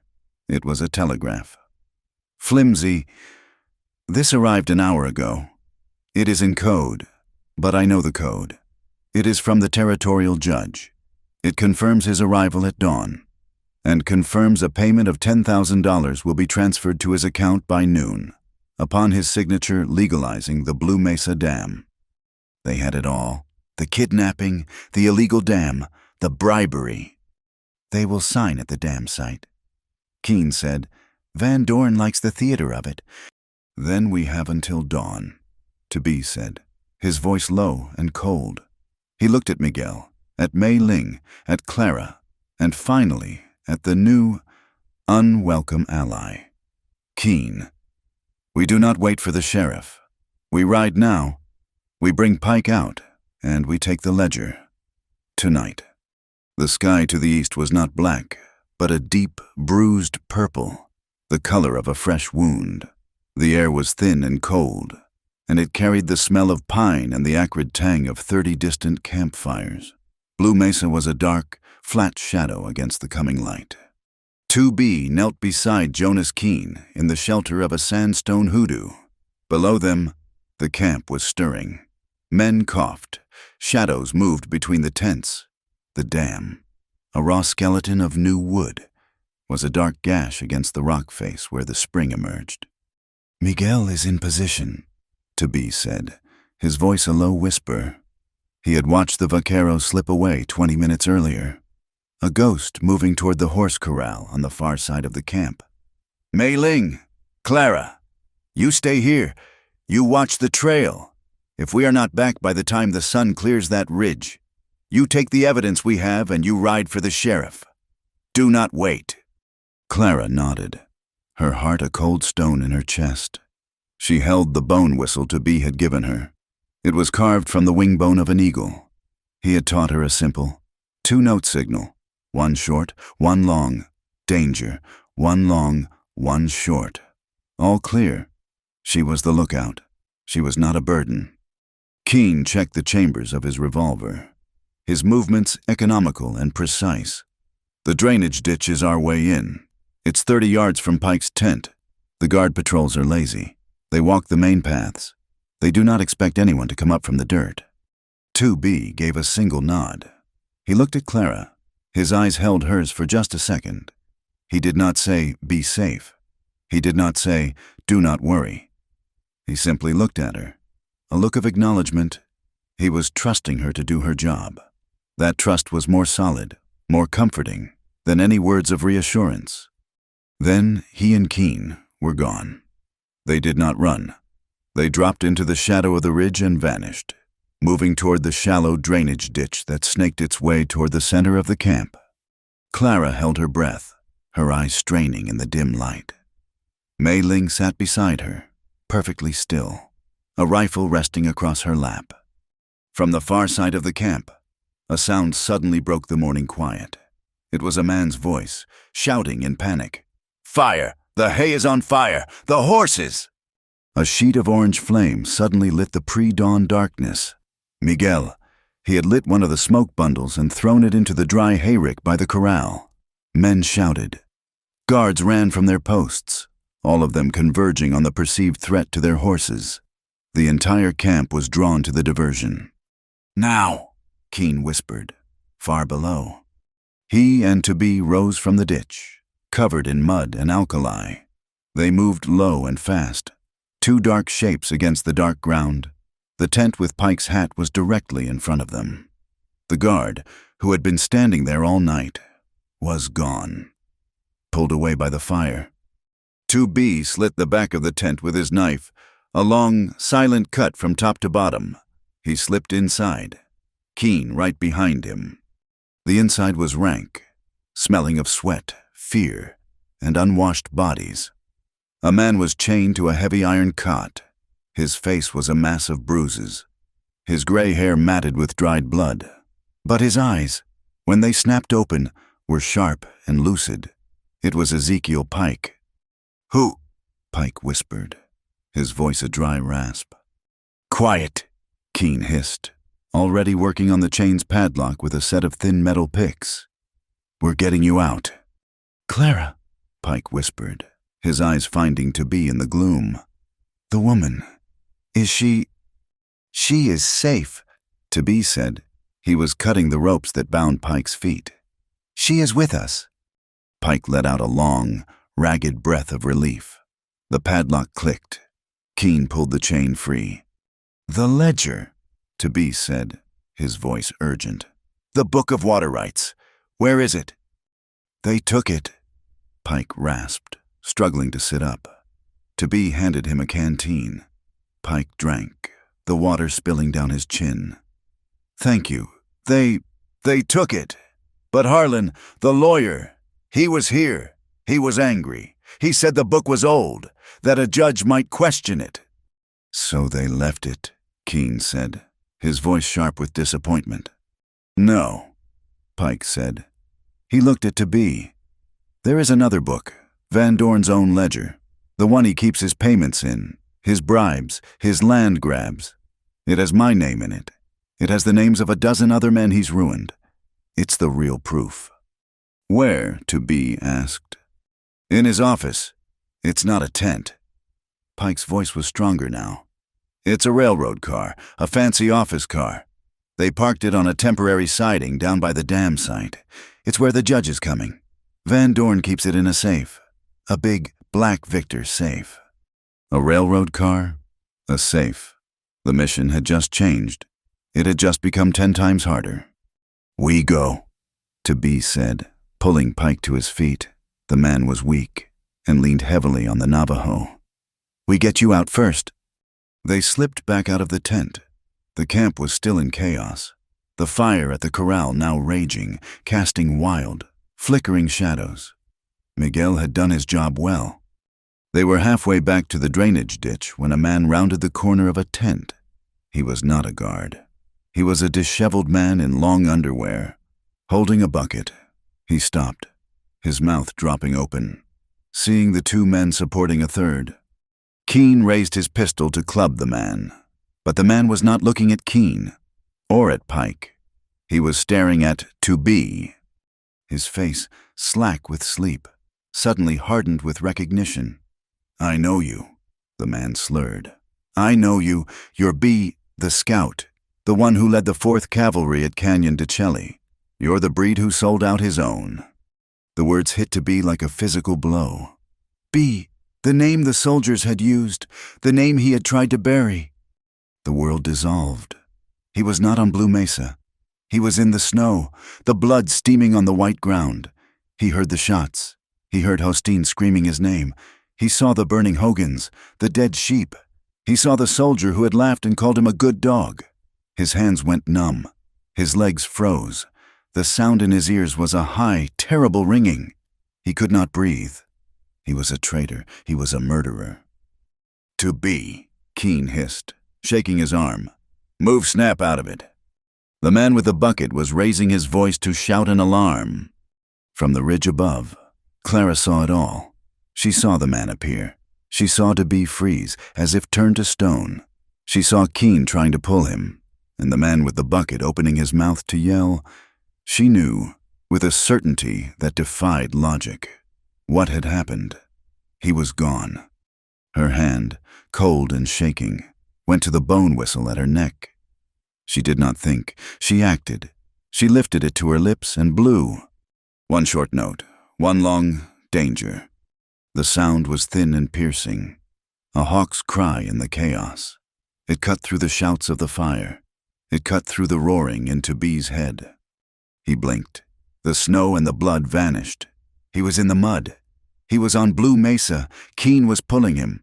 Pike was sagging. The man in front of him was shouting. "Clara, the whistle!" His body moved before his mind did. He did not kill the man. He spun, pushing Pike into Keen's arms. "Go!" he yelled. He turned and drove his shoulder into the shouting man's chest, knocking him backwards into a tent pole. The tent collapsed with a muffled crash, trapping the man under a heavy canvas. "The wind!" Keen shouted. To Be felt it at the same moment. The wind, which had been blowing from the west, had shifted with the rising sun. It was now blowing from the east. It was blowing the massive cloud of smoke from Miguel's fire away from the corral and directly toward them, rolling across the camp, a choking, blinding wall of gray. Their escape route back to the ridge was cut off. "This way," To Be yelled. He grabbed Pike's other arm. They were trapped. The smoke was their enemy. No, it was their cover. "Through the camp," he yelled. "To the west, to the river." It was madness. They were running straight through the center of the awakened camp, but it was their only chance. From the ridge, Clara watched in horror. "They're gone. The smoke. Where are they?" Miguel suddenly appeared, breathless, at her side, his face blackened with soot. "The horses are free," he panted. "The fire is... Dios mío, the wind!" "They're running west," Mei Ling said, her voice calm and sharp, her eyes on the chaos. "They're running through it. Miguel, get our horses. Bring them down to the riverbed. We will meet them there." "And us?" Clara asked, her heart hammering. "We give them covering fire," Mei Ling said, checking the action on her rifle. "Do you know how to shoot?" "No," Clara said, "but I know how to make noise." To Be, Keen, and Pike burst out of the smoke cloud into a clear area near the mess tent. A half-dozen men, armed with pistols and rifles, saw them. "It's Pike," one of them yelled. "Stop them!" They raised their rifles. Before they could fire, a shot cracked from the ridge above them. A bullet kicked up dirt 10 feet to their left. Mei Ling. Another shot. A bullet pinged off the metal triangle of the dinner bell, sending a loud, frantic clang through the camp. Clara! She had taken the rifle from Miguel and was just pulling the trigger, aiming at nothing, but making them duck. The diversion was all to be needed. He and Keene dragged Pike behind a stack of barrels as bullets splintered the wood around them. "We're pinned," Keene gasped, firing his own pistol back at the men. "No," To Be said. He looked at the barrels. They were marked kerosene. He pulled the small bundle of coyote tobacco from his belt. He struck a match, lit the bundle, and rolled the hissing, smoking package under the wooden rack holding the barrels. "Move!" he screamed. They ran. 10 seconds later, the kerosene barrels exploded. The sound was a deafening, earth-shaking boom. A fireball rolled into the sky, sending men diving for cover. The entire camp was now focused on a new, much more terrifying fire. They reached the western edge of the mesa. The drop to the riverbed was 30 feet, a steep, rocky slope. "We have to jump," To Be said. "He's too weak," Keene said, nodding at Pike. "We will slide." To Be pushed Pike over the edge and jumped after him, planting his feet and sliding down the loose shale, the rocks cutting at his hands and legs. Keene followed. They landed in a heap at the bottom, bruised and gasping, as Miguel rode up with their horses. They were free. They rode for 2 hours, never stopping, pushing the horses to their limit, until they were back in the sanctuary of the high canyons near the Hogan. Azza Hastin was waiting. She took one look at Pike's battered, exhausted face and began giving orders. They carried him inside. Clara, Mei Ling, and Miguel gathered, their faces grimed with smoke and fear. To Be did not go inside. He stood by the corral, his back to the Hogan, his hands braced on the rough wood. He was shaking, not from the cold or the fear. He was shaking with a self-loathing so profound it made him sick. He had frozen. The name, the memories, it had all come back. He had frozen, and he had almost gotten them all killed. If Clara had not blown the whistle, if that sound had not cut through. He felt a hand on his back. He did not turn. "You are safe," Clara said, her voice quiet. "Ezekiel is safe." To Be flinched away from her touch.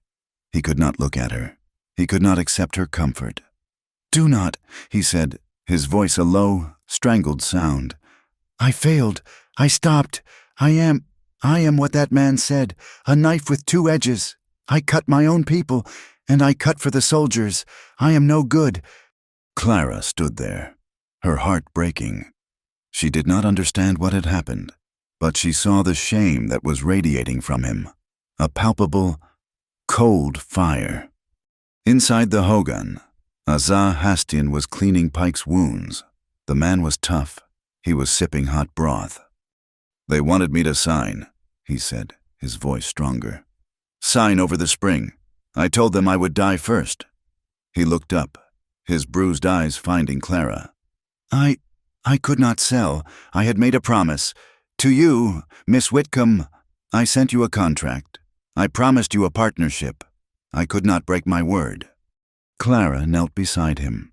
"Ezekiel, I read your other letter, the one in the Bible." Pike managed a weak, painful smile. "I hoped you would. I wanted you to be a partner, not property.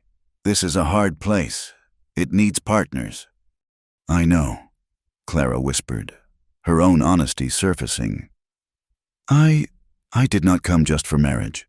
Mr. Pike, I came to be free. I came because you offered me a garden, a place to work. I wanted to earn my own way, to have a stake in the water, in the land, with my own 2 hands. Pike's smile widened. He looked past her, toward the door where To Be was standing, his back still turned. "Then you came to the right place, Clara," he said, his voice very low. "But perhaps you came for a better man than me." Clara looked at To Be's rigid back. Azza Hastin finished her work.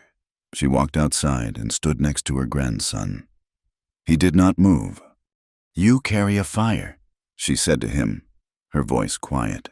A bad fire, from a bad time. It burns you from the inside. I froze, he whispered, his voice thick with shame. She saved me. Yes, the old woman said. She did. She placed her small, wrinkled hand on his arm. You think you are a bad man. B, you think you are a burn scar. You are wrong. She waited until he finally, slowly, turned his head to look at her. Only water can heal a fire burn. My grandson, she said, and the water is still in danger. He looked at her. He looked at Clara, who was watching them from the doorway, her face full of a new, raw understanding. He looked at Pike, who was safe. He had failed, but they had succeeded. The shame was still there, but the old woman was right. The fight was not over. The ledger, to be said, his voice clear now, the shaking gone. Pike's ledger is gone, but Van Dorn's ledger, the one with the bribes, is in the railroad car. Keene stepped out, reloading his pistol. And the judge arrives when the sun is high. Van Dorn has lost Pike. He has lost the dam. He will be furious. He will move to sign that contract and make it legal, faster than ever. To B's eyes met Clara's. The mission was clear. He will not get it. To B said, we must get that ledger. We have to take it from the safe before the judge arrives. The sun was climbing, a hot, merciless white eye. It was perhaps 9 in the morning. The judge's carriage would be on the town road, kicking up dust. Time was gone. They stood in the meager shade of the hogan, Pike resting inside. Asa Hastin grinding herbs for a poultice. Van Dorn will be waiting for the judge at that car. Jonas Keene said, wiping his face with a handkerchief. He has lost Pike. He has lost his dam. He will be desperate to get that signature. The car will be guarded by every man he has left. Not every man. Eileen said she was loading her wagon with the last of her supplies, but she also added several of the coyote tobacco smoke bundles, hiding them under a tarp. He is expecting an army. He is expecting rifles. He is not expecting a delivery. Aileen looked at the group. I am a railroad supplier. My wagon is known. I will drive to the car. I will tell them I am bringing hot dumplings and coffee for the judge, a gift from Mr. Van Dorn. Miguel, his arm in a sling from a rock cut, nodded. I will walk in behind her. I am a laborer. No one looks twice at a Mexican with a shovel. I will watch. Keene straightened his suit, and I will provide the formal distraction. I have my Pinkerton badge. I will claim to have a federal warrant to impound the car. It will be chaos. It will draw the guards. It will draw them to the front. To be said, he looked at Clara. I will go in from below, Clara said. Her voice was steady. The fear was still there.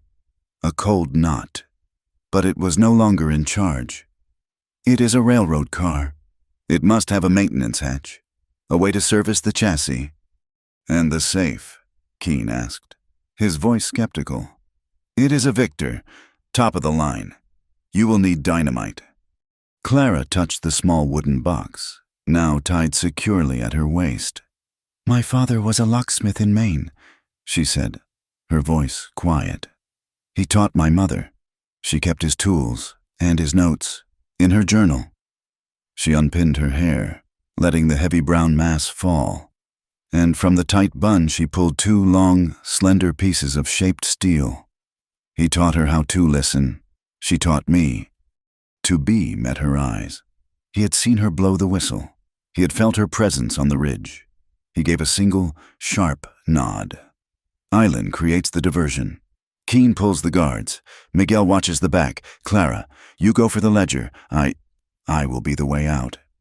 He said nothing more. He simply walked to his horse and began to check the saddle. It took an hour to get into position. The fancy, mahogany-paneled office car sat on its temporary track near the ruined dam. Just as Keene had predicted, it was heavily guarded. 4 men, their rifles gleaming, stood at the front, nervously scanning the ridges. They were the survivors of the morning's chaos, and they looked angry. Aylin's mule wagon rattled up the path. "Food!" she yelled, her voice high and annoyed. "Aylin's supply, mister. Van Dorn ordered buns for the judge, hot buns." One of the guards spat. "He ain't here, and we ain't hungry." "This is not for you," Aylin snapped, pulling the mule to a halt 10 yards from the car. "It is for the judge. Do you want to explain to Mr. Van Dorn why his guest had no breakfast? Move. I am paid by the delivery, not the hour." As the guards argued, one moving to check her wagon, Jonas Keene made his approach. He walked calmly up the path, his hands empty, his gray suit immaculate. "Which one of you is in charge?" he called, his voice booming with authority. The guards turned, startled. "I am Jonas Keene, Pinkerton Agency," he said, flashing his silver badge. "I have a federal warrant to impound this railroad car and all its contents on charges of mail fraud and bribery." The guards stared. This was a language they did not understand. You cannot. This is Mr. Van Dorn's property." "It is evidence," Keene snarled, pulling a sheaf of papers from his coat. "And you are obstructing a federal investigation. Stand aside." He was loud. He was arrogant. He drew all their attention, as he argued, as Aylin began to unload her basket, as Miguel drifted past, shovel over his shoulder. Clara moved. She stayed low, using the wagon as cover. She slipped under the heavy railroad car, into the world of shadow, grease, and iron. It was suffocating. She crawled along the chassis, her hands feeling for a seam. She found it, a square maintenance hatch, held by 2 simple slide bolts. She took a breath. This was it. She pulled one of her steel picks and worked it into the small gap. The bolt was stiff with rust. She put her weight against it. It did not move. She forced her second tool in, using it as a lever. Her hands were shaking. Patience. "Clara, listen, do not fight it." She felt the mechanism give. The bolt slid back with a soft, greasy thunk. She pushed the heavy panel up and slipped into the darkness of the car. She was in a small storage space. She rose, silent as a shadow, and pushed open the thin inner door. She was inside. The office was empty, luxurious and silent. Sunlight streamed through the velvet curtains. A heavy mahogany desk dominated the room, and in the corner, just as Pike had said, was the Black Victor safe, its gold lettering gleaming. She took a breath and knelt before it. She pressed her ear to the cold steel, the smell of oiled metal filling her senses. She held the tension wrench in one hand, the pick in the other, and began to turn the dial. She heard the faint, precise sound of the tumblers. Whir, click. She remembered her mother's hands, strong and sure, showing her the diagram in the journal. Listen for the drop. "Clara, the machine will tell you its secrets." The first tumbler fell into place with a sound no louder than a sigh. Click. She smiled. She began on the second. Whir. The main door of the car handle turned. Clara froze. The door swung open. Silas Van Dorn stood there. He was dressed in a pristine black suit, a fresh flower in his lapel. He was ready to meet the judge. He was not angry. He was not surprised. He was smiling. He looked at Clara, kneeling before his safe. He looked at the slender steel picks in her hand. He let out a low, appreciative chuckle. "My goodness," he said, his voice calm and smooth. He stepped inside, closing the door softly behind him. "The mail order, bride. I have, it seems, profoundly underestimated you." Clara scrambled to her feet, the picks held uselessly in her hand. She was trapped. "Please, do not stop on my account," Van Dorn said. He walked to the crystal decanter on his desk and poured himself a glass of whiskey. "But you are, I am afraid. Too late. The judge's carriage was spotted on the town road 10 minutes ago." He swirled the amber liquid. "My men regretfully misplaced Mr. Pike this morning. A costly, foolish error. But in the end, Irrelevant. The dam will be rebuilt. The contract will be signed. He took a sip, his cold eyes looking her up and down, not with lust, but with the detached appraisal of a rancher judging horseflesh. You are a remarkable woman, Miss Whitcomb, truly. You have spirit. You have skills. He gestured to the safe. Wasted on a dirt farmer, and utterly wasted on that Navajo savage who seems so fond of you. He leaned against the desk. But I am a man of business, and I am always looking for new assets. You are an asset. What do you want? Clara said, her voice a low rasp. A new arrangement, he said, smiling. This valley is finished. Your friends are dead men. Your farmer is gone. You have nothing. He spread his hands. I am offering you everything. Gold. A new life. In San Francisco. I have interests there. I need a woman with your fire. A position? Clara asked, playing for time, her mind racing. You could call it that, he purred. My hostess, my associate, my mistress, if we are to be blunt, a queen. Miss Whitcomb, dressed in silks. Not this grit. He gestured to her dusty, torn dress. A word from you, and I will even call off my men. I will let your friends run, a gesture of goodwill. He stepped closer. You are an intelligent woman. You know when the game is over. Accept the new board. Clara looked at the floor. She let her shoulders slump. She let a tear tremble on her eyelid. Gold, she whispered, and you would let them go to be Miguel. You would let them live. Van Dorn smiled, sensing her surrender. I am a generous man, when my assets are happy. He stepped toward her, reaching out his hand to lift her chin. Come, let us seal our new partnership. You promise, she breathed, looking up at him, her eyes wide. I promise, he said, his voice soft. He was very close now. She lunged.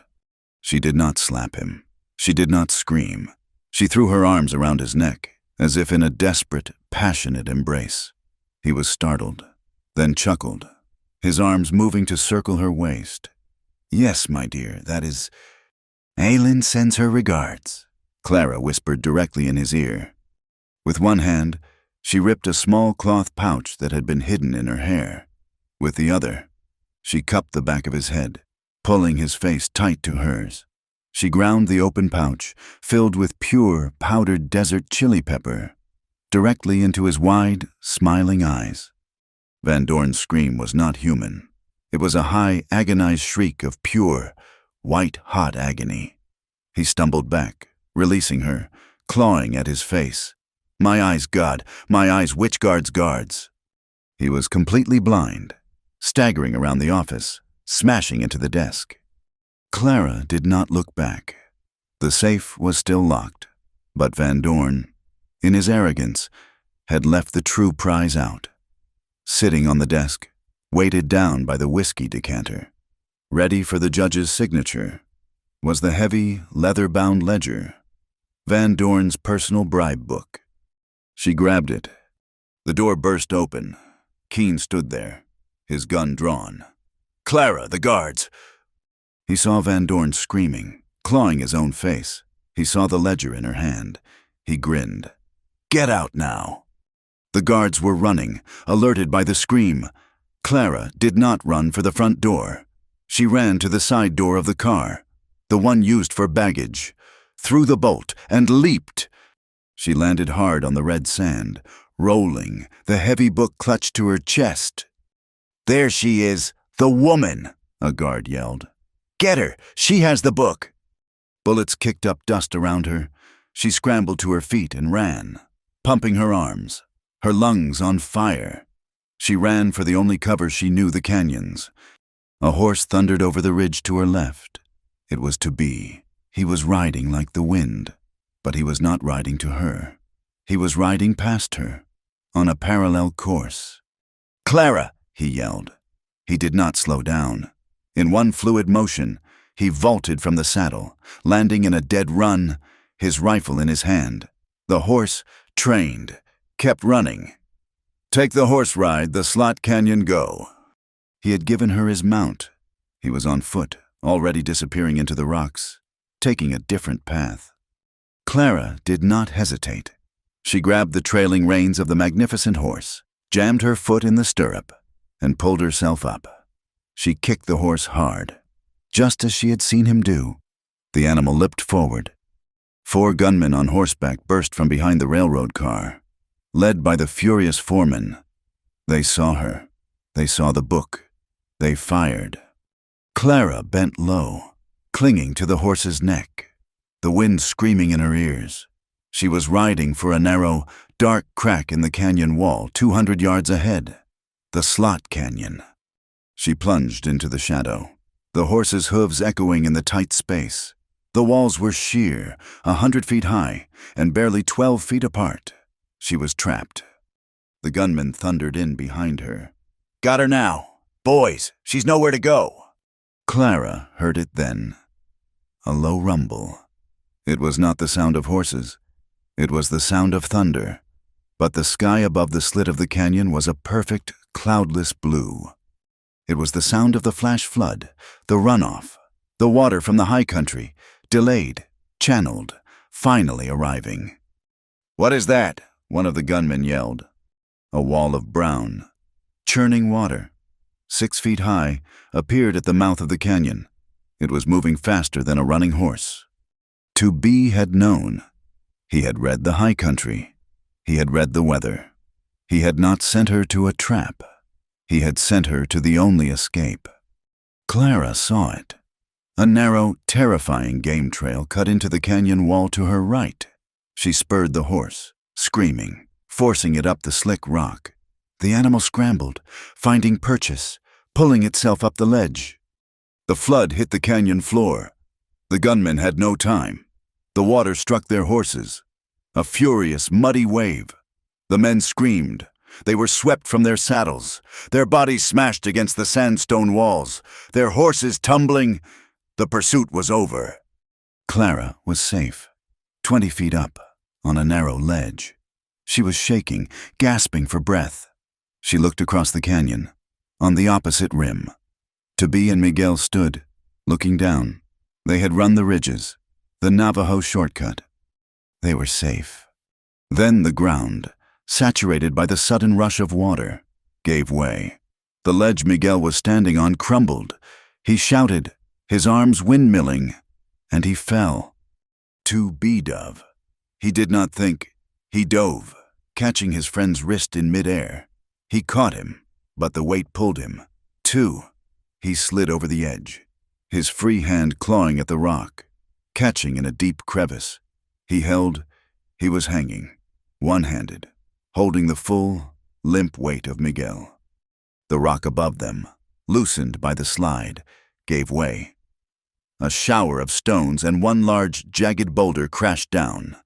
It struck Miguel's head. It smashed against Toby's shoulder, the one locked in the crevice. Clara heard the sound, a wet, sickening crack of bone. Toby screamed, a raw sound of agony, but he did not let go. He hung there, his arms shattered, holding his unconscious friend, his face a gray mask of pain. He could not pull them up. "Toby!" Clara screamed. She was on the wrong side. It was a mile back to the canyon mouth. They would be dead by then. She looked up canyon, a narrow spot, a place where the walls almost touched, maybe 30 feet across. An impossible jump. She would not let him fail. She tied the ledger to the saddle horn. She grabbed the lariat coiled there. She turned the horse and forced it back along the narrow ledge, back toward the churning mud, found a shallow crossing, and plunged the horse through the receding water. She reached the other side. "Toby!" she yelled, from the base of the cliff. He was weakening. His knuckles were white. "Clara!" he gasped. "Go! The ledger!" "Be quiet!" she screamed at him. She was fumbling with the rope, her hands clumsy, making a loop. She threw it. The rope was short, twisting, and missed by 10 feet. She threw again, pulling it back, her hands raw. "Hold on!" The loop sailed up. It was true. It fell over his head, over his good arm. "Hold!" she yelled. She wrapped the rope around the saddle horn, backing the horse, pulling the line taut, taking the weight. To be, with a last desperate surge of strength, used the support to get a single foot on a crack, and with his good arm, he hauled his unconscious friend up. He rolled onto the ledge, pulling Miguel with him, and they collapsed, a broken, bleeding heap. Clara scrambled up the rocks to them. To be's arm was a ruin. Miguel was breathing, but he was out cold. Far below, at the mouth of the canyon, Silas Van Dorn sat on his horse, flanked by the newly arrived carriage of the judge. He was too late. He had seen it all. His men were gone. The ledger was gone. His face was a mask of cold fury. His eyes, still red and weeping, staring up at Clara. She stood on the ledge, holding the ledger high. He did not shout. He did not fire. He simply lifted one hand and pointed a single finger at her, then at To Be. It was a promise. He turned his horse and, followed by the confused judge, rode back toward the town. The battle for the ledger was over. The war had just begun. The town did not come to them. They brought the battle to the town. The ride from the Hogan was a slow, agonizing procession of the wounded. Miguel was alive, but barely. He was strapped to his horse, unconscious, his head wrapped in bandages. To Be rode upright, his face the color of wet ash, his shattered right arm bound in a tight, herb-packed splint Azza Hastian had made. He had refused to be tied down, and every jolt of the horse sent a visible tremor of agony through his body. Clara rode beside him, the heavy, leather-bound ledger clutched in her arms.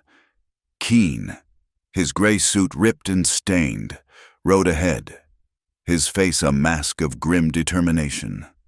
They found Sheriff Hart on the main street, arguing with a furious Judge Prendergast, who had been waiting for 2 hours. Van Dorn and Harlan stood by, their expressions cool and confident. "This is an outrage." "Hart," the judge was yelling, "I am a representative of the court. This camp was attacked." "By them," Harlan said, his finger jabbing toward the approaching riders. "Assault, theft, attempted murder. I demand their arrest." Keene dismounted, walking calmly into the middle of the street. "You will demand nothing. Harlan, and you," he said to the judge, "will listen." "I am holding a formal inquiry," the judge snapped. "Here, in the sheriff's office." "No," a voice boomed. Father Malloy stepped out of the church, his black cassock dusty. "The sheriff's office holds 4 men. This matter concerns the entire valley, and the entire valley will hear it." Hattie emerged from the saloon, drying her hands on her apron. "He is right. My bar is closed. This is a public matter." "And a federal matter," Keene said, his voice loud enough for the gathering crowd to hear. "As it involves the bribery of a federal judge, I have the proof." Judge Prendergast's face went white. He looked at Van Dorn, who looked furious. He looked at the crowd. There were 20 people now, 30. "The church," Hart said, finding his voice. He was trapped, and he knew it. The only way out was through. "The hearing will be in the church, now." The small, whitewashed building filled in minutes. It was suffocatingly hot. Hattie and her girls, looking strangely demure, filled the back pews. Father Malloy's parishioners, the Mexican families whose land had been stolen, stood along the walls. Mei Ling arrived with Eileen, her wagon driver, and 3 of her toughest railroad crew, who stood by the door, their arms crossed. Then the Navajo came. Azza Hastian led them. She had come in a small wagon, followed by Bigay, the trader, and 20 men and women of her clan. They did not sit. They filled the aisle in the back of the church, a silent, watchful wall of colorful blankets and heavy silver. They were there for To Be. They were there for the water. Judge Prendergast sat at a simple table at the front, his gavel in his hand, his face slick with sweat. Van Dorn and Harlan sat at one table. To be, Clara, and Keene sat at the other. Pike, who had been brought in by Eileen, sat with them, his bruised face a map of righteous anger. To be's broken arm was in a sling. He had refused all offers of laudanum. He would be present, his mind clear. For this. Keene stood. He did not ask permission. He began. "We are here because a conspiracy to commit theft and murder has been uncovered," he said, his voice filling the room. He laid his evidence on the table, piece by piece, the sound of each paper landing like a hammer blow. 1. The testimony of Hiram Stokes, driver of the mail coach, who was shot and left for dead by Van Dorn's men, who can be identified by their blue armbands. The driver, his arm in a sling, stood up from the pews. "It is the truth," he said. 2. The testimony of Ezekiel Pike, kidnapped from his ranch, beaten, and held prisoner for days, in an attempt to force him to sign over his legal water rights. Pike stood. His presence, battered but alive, sent a murmur through the crowd. 3. This map. Keene unfurled the canvas. Stolen from Van Dorn's office, detailing an illegal dam designed to cut off the San Juan Spring, starving out not only Mr. Pike, but the entire Dine community that depends on it. 4. This letter. He held up Harlan's note. Ordering the seizure of Pike's property and the holding of Pike until he sees reason. Signed by Mr. Harlan himself. 5. This telegraph.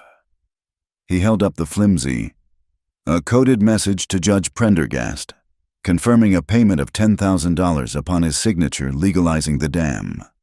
The judge slammed his gavel. "This is hearsay. This is libel." "And 6, Keene said, ignoring him. He lifted the heavy, captured ledger and dropped it onto the table. The sound was a final, deafening thud. Silas Van Dorn's personal bribe ledger, containing a detailed, handwritten account of every proxy land theft, every politician bought, and every well poisoned, including the $10,000 payment to you, Judge Prendergast. The church was utterly silent. The judge looked as if he had been shot. Harlan stood up slowly, smiling. He was not defeated. He was a snake, and snakes always have one more bite. "An impressive performance," he said, his voice slick. "A wonderful piece of theater, composed of stolen documents, coerced testimony, and the fantasies of a desperate group of criminals." He pointed. "You have the word of a disgraced Pinkerton, fired for manufacturing evidence. You have the word of her." He gestured to Clara. "A woman of no name, no family, and no station. A common vagrant. A mail-order bride who, by pure coincidence, arrives just as her intended vanishes. A woman who admits to assault and grand theft. She is a criminal, not a witness." His gaze shifted, and his voice filled with venom. He pointed at To Be. "And him, the centerpiece of this lie. This man is no hero. Ask the army. Ask his own people. He is To Be. Be, the scout, a paid traitor who, for army silver, led the cavalry against his own people at Canyon de Chelly. He is a man who has sold his blood, his loyalty, and his honor. He is a turncoat, a man who serves the highest bidder. How much did you pay him for this story? Keene. His testimony is worthless. His entire life is a lie." To Be sat like a statue of stone. He did not flinch. He did not breathe. But Clara, sitting beside him, felt the heat of the shame rolling off him. His good hand, his left hand, was clenched on the table, his knuckles white. "This is not a hearing," Harlan concluded. "This is a criminal complaint. I demand the arrest of Clara Whitcomb and the Scout B for their crimes." The judge, seeing his escape, gripped his gavel. "These are serious, documented accusations against the witnesses. Sheriff Hart, I order you to take these two individuals into—" "No." Clara stood. Her voice was not loud. but it silenced the room. She was trembling, but not with fear, with rage. "You will not call him that," she said, her voice low and fierce. She walked to the front of the church, standing alone, facing the judge and Harlan. "My name is Clara Whitcomb," she said. "You call me a vagrant. I am not. I came here on a legal, binding contract to marry Mr. Pike, a contract your court has filed. I came here to be his partner. You call me a woman of no station. You are correct. I own nothing but the clothes I stand in and the seeds in my pocket. I am not property, and I am not a criminal." She turned, her eyes sweeping over the crowd, over Hattie, over Father Malloy. "I did not assault Mr. Van Dorn. I defended myself from a man who offered me gold to be his mistress. I did not steal his ledger. I took evidence of his crimes against every person in this room." She pointed to the weeping woman from the Ortega family. "This book, this ledger, it lists the name of your family. It details how Mr. Harlan and his proxy buyers stole your farm for $11. It lists the Gonzalez family. It lists the miners whose claims were jumped. It lists the toll he forced from Mei Ling. He says this is a private matter. He is lying. It is a public attack." She took a deep breath. "And him?" She turned, her gaze finding to be. "You call him a traitor. You speak of a past he cannot change. I do not know that man. I know the man who sat with me by a fire. I know the man who saved my life in the arroyo. I know the man who rescued Ezekiel Pike from your armed camp. I know the man whose arm was shattered while he saved his friend from falling, a friend your men tried to murder. He is not a traitor. He is a hero, and you, Mr. Harlan, are not fit to speak his name." She finished, breathless, her heart hammering. She stepped back. The silence was broken by the sound of a staff tapping on the wooden floor. Azza Hastian walked forward. She was ancient, small, and moved with a terrifying authority. Father Malloy moved to stand beside her, to be her voice. She stood next to Clara. She did not look at the judge. She looked at Van Dorn. She began to speak. She spoke in Dine, her voice strong, a rhythmic, flowing prayer that filled the church. It was not a plea. It was a statement. The Navajo in the back stood straighter. To be closed his eyes, the tension visibly draining from his shoulders. After a long moment, she stopped. She looked at Judge Prendergast. Father Malloy, his voice hushed with respect, began to translate. She says, "The Dine, the people, were here before the stone for this house was laid. We were here before the men who wrote your laws. We do not understand your papers. We understand the earth. The earth is our mother. The water is her blood. It is a gift for all." Azza spoke again, this time in slow, halting English, her voice like the rustle of dry corn. "You," she said, pointing a single wrinkled finger at Silas Van Dorn, "you are a man of paper. You come. You build a wall of wood. You stop the blood. My sheep, they die. My corn, it turns to dust. My children, they thirst." She turned her gaze to the judge. "This is not your law. This is a great sickness. This is murder." She looked across the room at her grandson. "My son's son," she said, her voice softening. "To be, he walked a bad road. He was lost in a white man's war. He is home now. He defends the water. He defends his family. He defends this woman.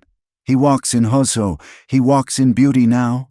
You," her finger returned to Van Dorn, "you walk in greed. There is no beauty in you. You are an empty thing." The judge was broken. The bribe was public. The community was united against him. His authority was gone. He slammed his gavel, a weak, frantic sound. This hearing is concluded. This court finds the situation too complex. Therefore," he was thinking fast, scrambling to save his career. "All projects at the San Juan Spring are hereby frozen. The dam is suspended. All claims, Mr. Pike's, Mr. Van Dorn's, they are frozen, pending a full investigation by a federal marshal."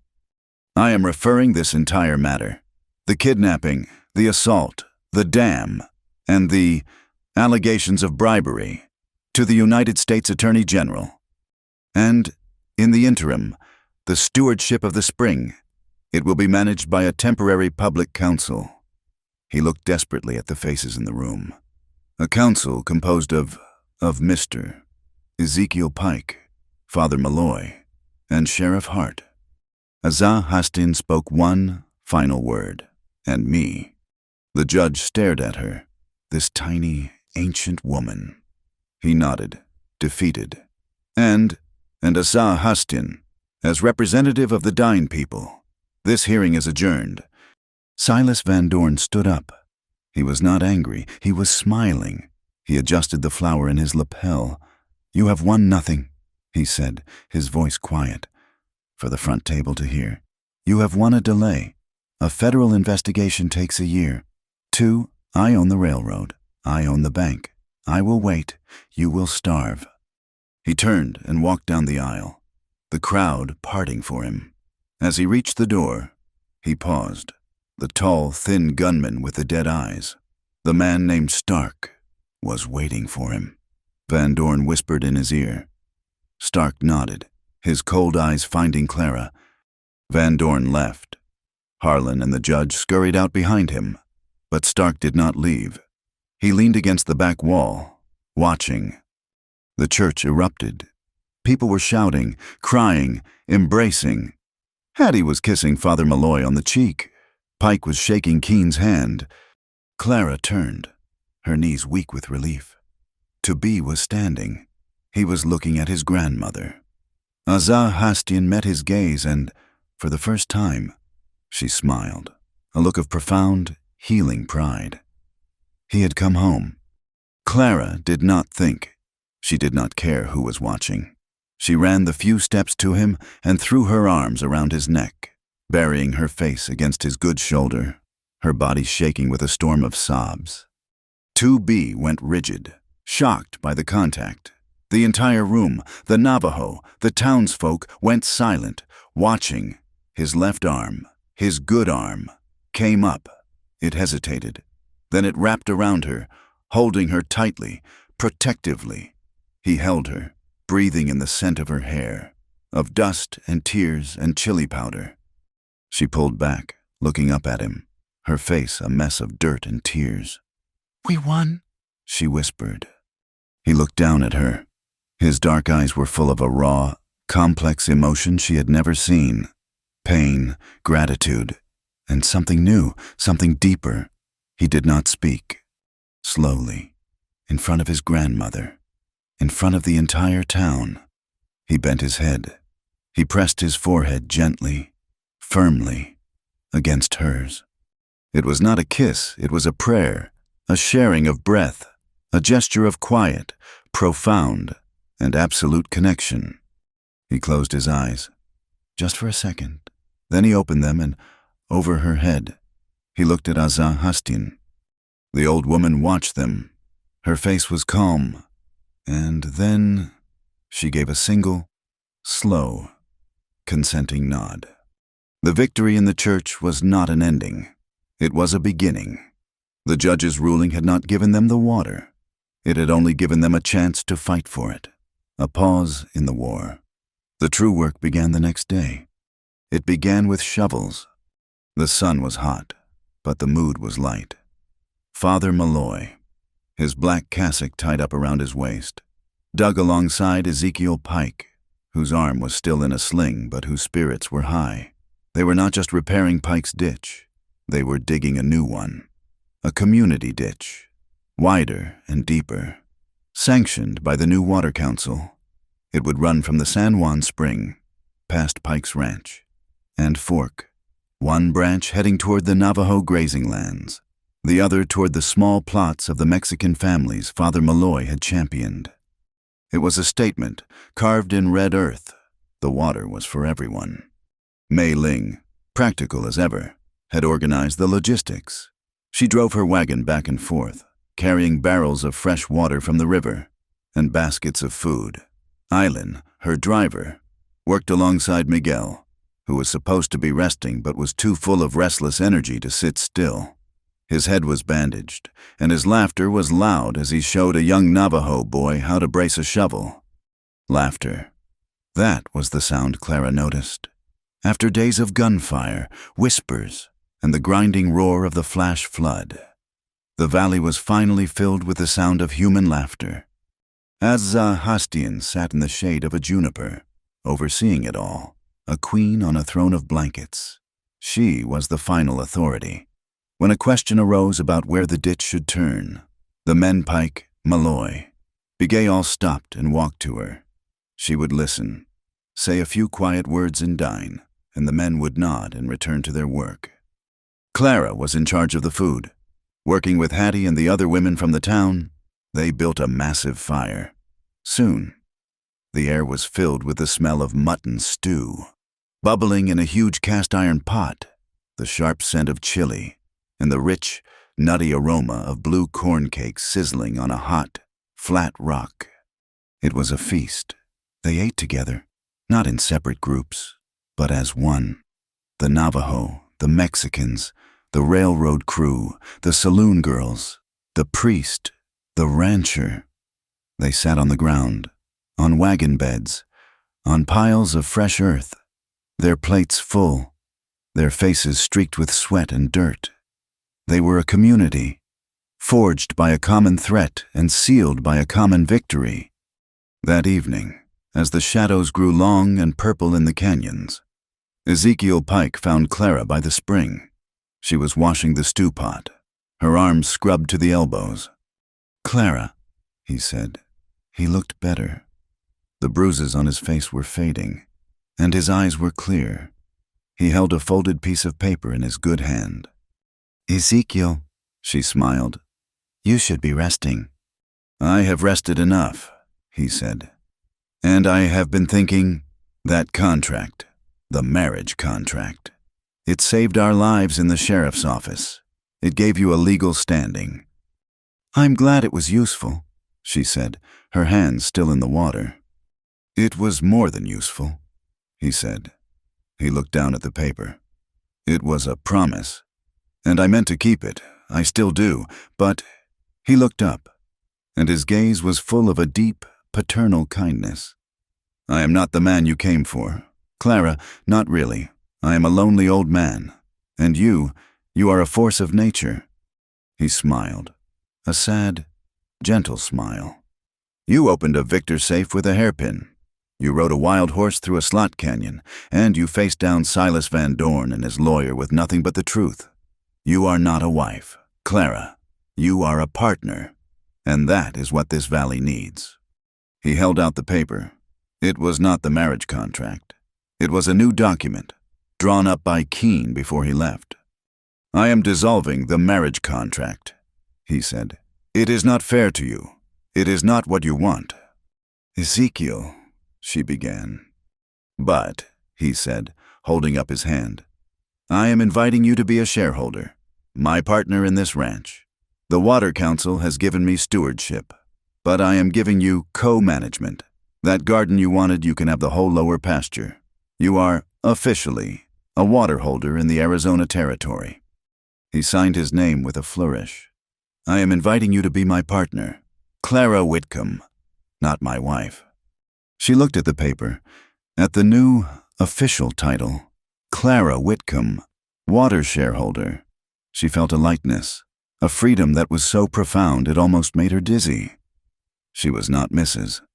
Pike. She was not a mail-order bride. She was herself.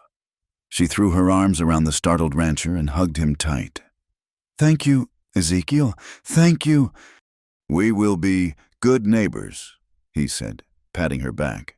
"And as for neighbors," he nodded his head toward the ridge, where To Be was sitting alone, watching the valley. "You have earned your place here. Go to it." The celebration lasted long after dark.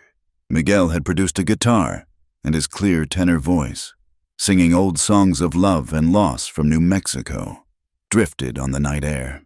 The fire was huge. The laughter was loud. The shot was a single, sharp crack that seemed to come from everywhere and nowhere. The guitar music stopped. The laughter died.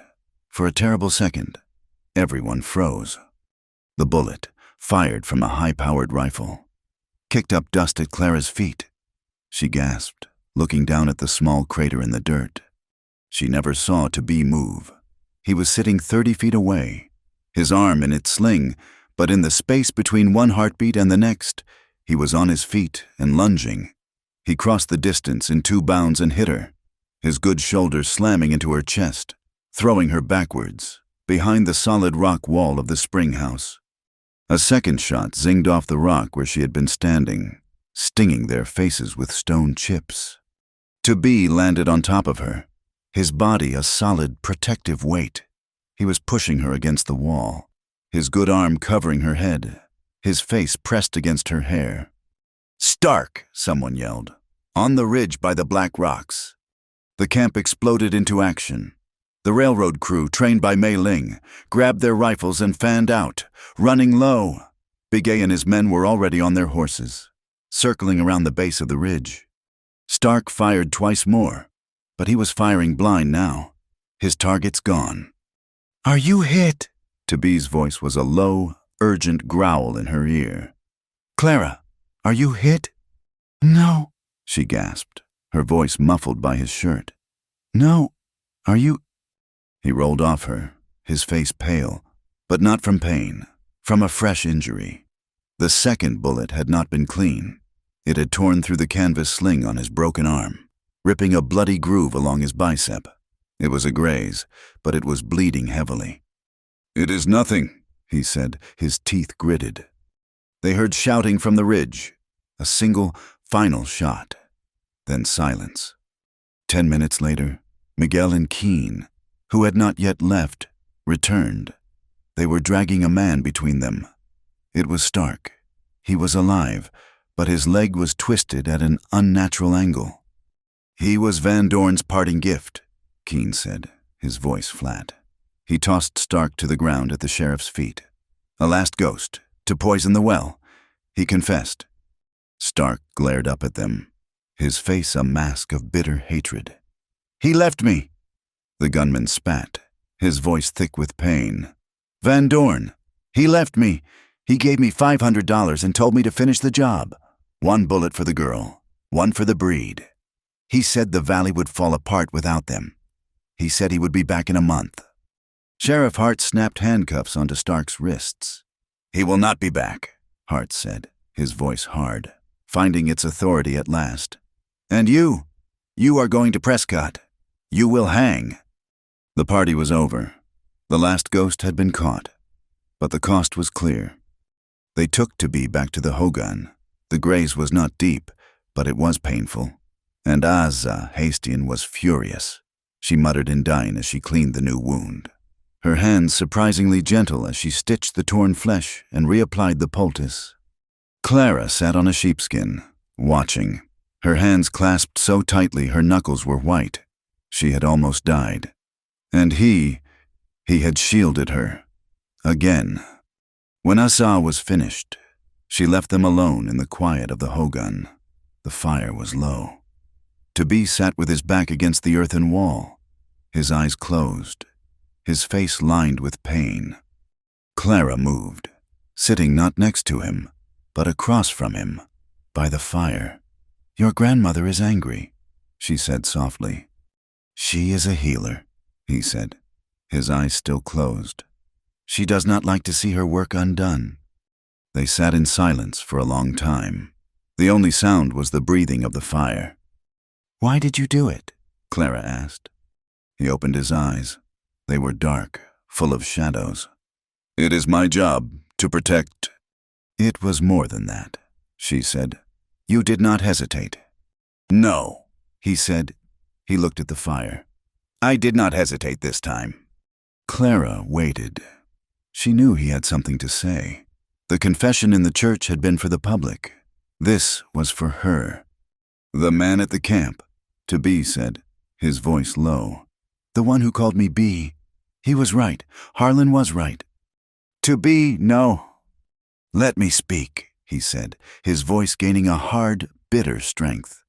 I was young. My family was hungry. The army came. They offered food, rifles, money. They said they were fighting the Apache, our enemies. I signed on. I was a good scout. I was the best. He stared into the flames, seeing things she could not. But they were not just fighting the Apache. They were clearing the land. That is the word they used. Clearing. We rode into Canyon de Chelly. My own people, my distant cousins. I told the major they were peaceful, that they were sheep herders. He said they were harboring hostiles. He ordered us in. His good hand clenched. My friend, Hosteen, the one I spoke of, he begged me not to. He said I was guiding a monster. I called him a fool. I said we had to adapt, to take the white man's silver and learn his ways. I led them. I showed them the hidden trails. I watched them burn the cornfields. I watched them burn the hogans. I did not fire a shot, he whispered, the words like stones in his throat. I just watched, and they paid me $30 in silver. Hosteen was killed. I took the money. I bought whiskey. I did not come home for 2 years. He finally looked at her. The shame in his eyes was so profound, so deep. It was a physical wound. That is the man I am. Clara, that is the ghost I carry. When Harlan spoke, he spoke the truth. When I froze at the camp, it was that ghost that held me. Clara stood up. She walked to him, knelt in front of him. He flinched, expecting her to leave, to turn away in disgust. She did not. She reached out, her hand trembling, and gently touched the long, white scar on his face, the one he had carried since before she met him. I do not know that man, she said, her voice a fierce, low whisper, echoing the words she had spoken in the church.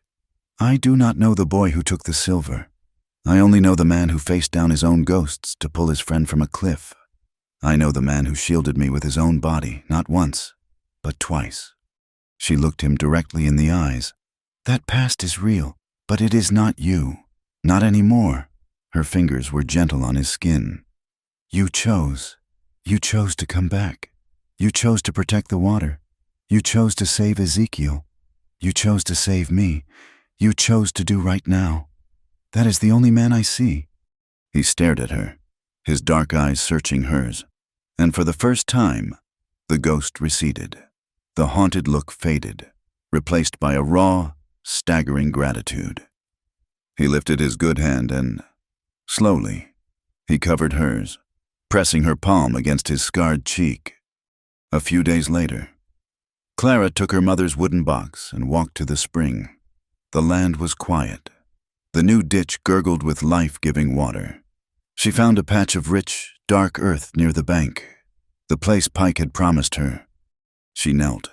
She untied the small cloth bags, beans, squash, thyme, tomato, seeds from a gray, cold ocean coast, now resting in her palm in the middle of a red desert. She pushed her fingers into the warm, damp earth. She planted them, one by one, a promise to a new land. She worked for an hour, and when she sat back, a shadow fell over her. To-be was standing there. He had walked up without a sound. His arm was still in a sling, but he moved with his old grace. He did not speak. He just looked at her small, neat rows. Then he walked a few yards away, to a spot on a low rise overlooking her new garden and the spring. He knelt. He took his knife, and with his good left hand, he began to mark the ground, cutting a perfect, wide circle in the red earth. He was building a hogan, not a large, permanent winter home like his grandmother's, but a cha-ha-o, a summer shade hogan, a place to watch, a place to rest. He was building it next to her garden. He was building a home, beside her home. Two cultures, side by side, not melting, but sharing the same water, the same view. As the sun began to set, Atza Hastin came. She walked from her own home, carrying a small clay pot and a feather. She saw the new garden. She saw the new circle on the earth. She looked at Clara. She looked at her grandson. She smiled. She had them stand in the center of the circle. She took a pinch of sacred corn pollen from her pot. She touched it to Debee's head, then to Clara's. She began to chant the same low, beautiful prayer for Ho. It was not a wedding. There were no vows, no contracts, no rings. It was a blessing. It was a recognition. When she was finished, she looked at them, her black eyes bright as a bird's. "Go like water," she said, her English slow and precise. "Water is soft. It bends around the rock.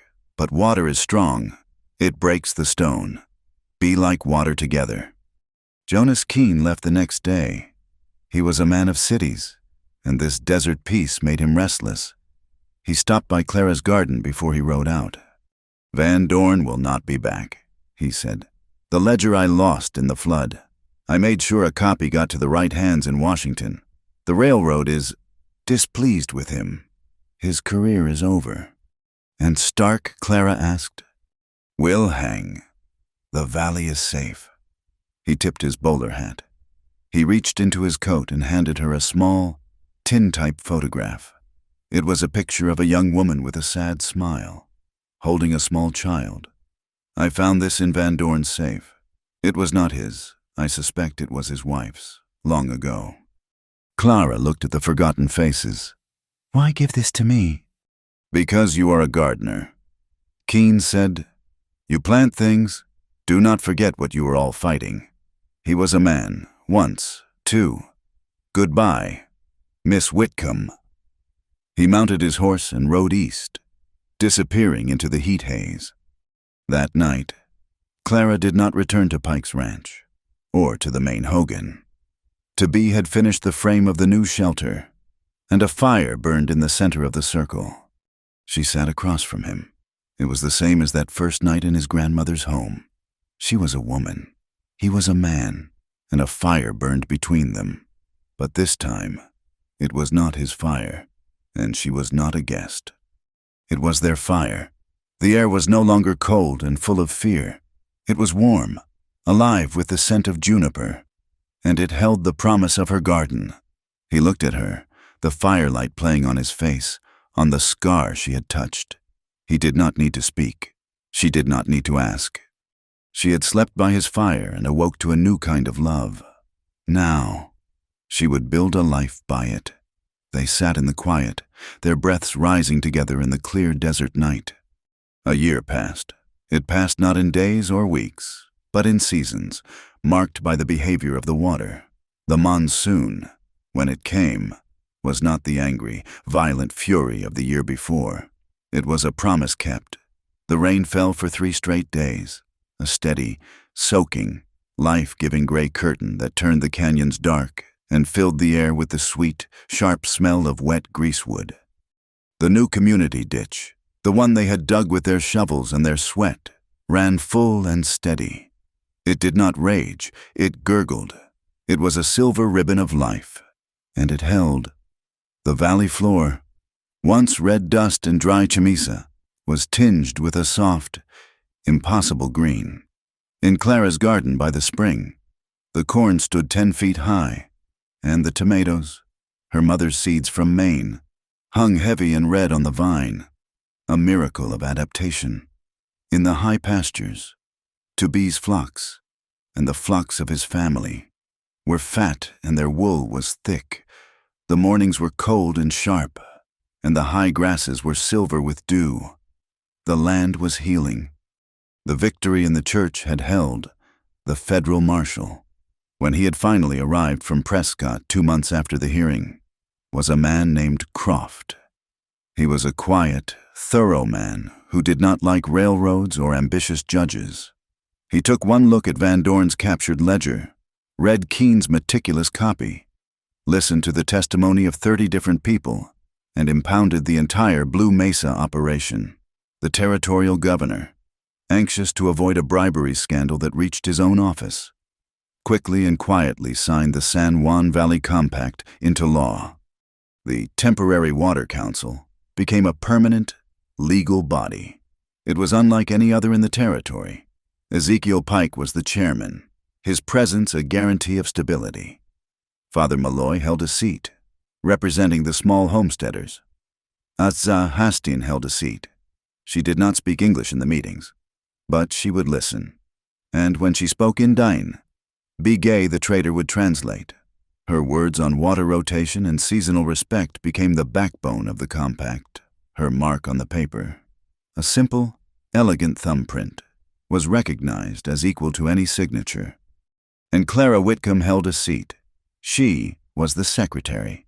Her precise, clear handwriting filled the new ledger, the one that belonged to everyone. She recorded the water shares, the rainfall, and the disputes. Aylin, the railroad supplier, was given a seat representing commerce and transport. She had argued, successfully, that any business wanting to operate in the valley had to pay a water tax that went directly to the community fund.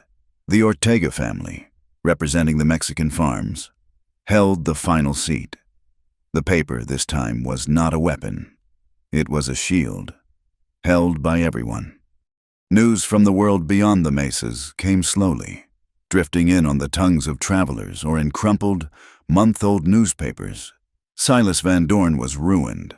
It was not the Blue Mesa Dam that had finally destroyed him. His web of corruption was too vast. It was a different scheme, a land fraud in Colorado, that had finally unraveled. The railroad, embarrassed by his public association with bribery and kidnapping, had cut him off completely. The complex, glittering tower of his wealth, built on paper and fear, had collapsed in on itself. He was bankrupt, facing charges in 3 territories. The camp at Blue Mesa was abandoned. The wind was already tearing at the canvas tents, and the raw-cut timber of the dam was scavenged by locals for firewood. Nature was reclaiming the scar. A letter arrived for Sheriff Hart, who had, in the past year, grown into his badge. It was from the prison in Yuma, a place spoken of only in whispers. The letter was from Stark. He was sick, the desert fever, they called it. He was writing to ask for a pardon, claiming he was only a hired man, following orders. Hart brought the letter to the council meeting. Clara read the cramped, desperate handwriting. She remembered the sound of the bullet.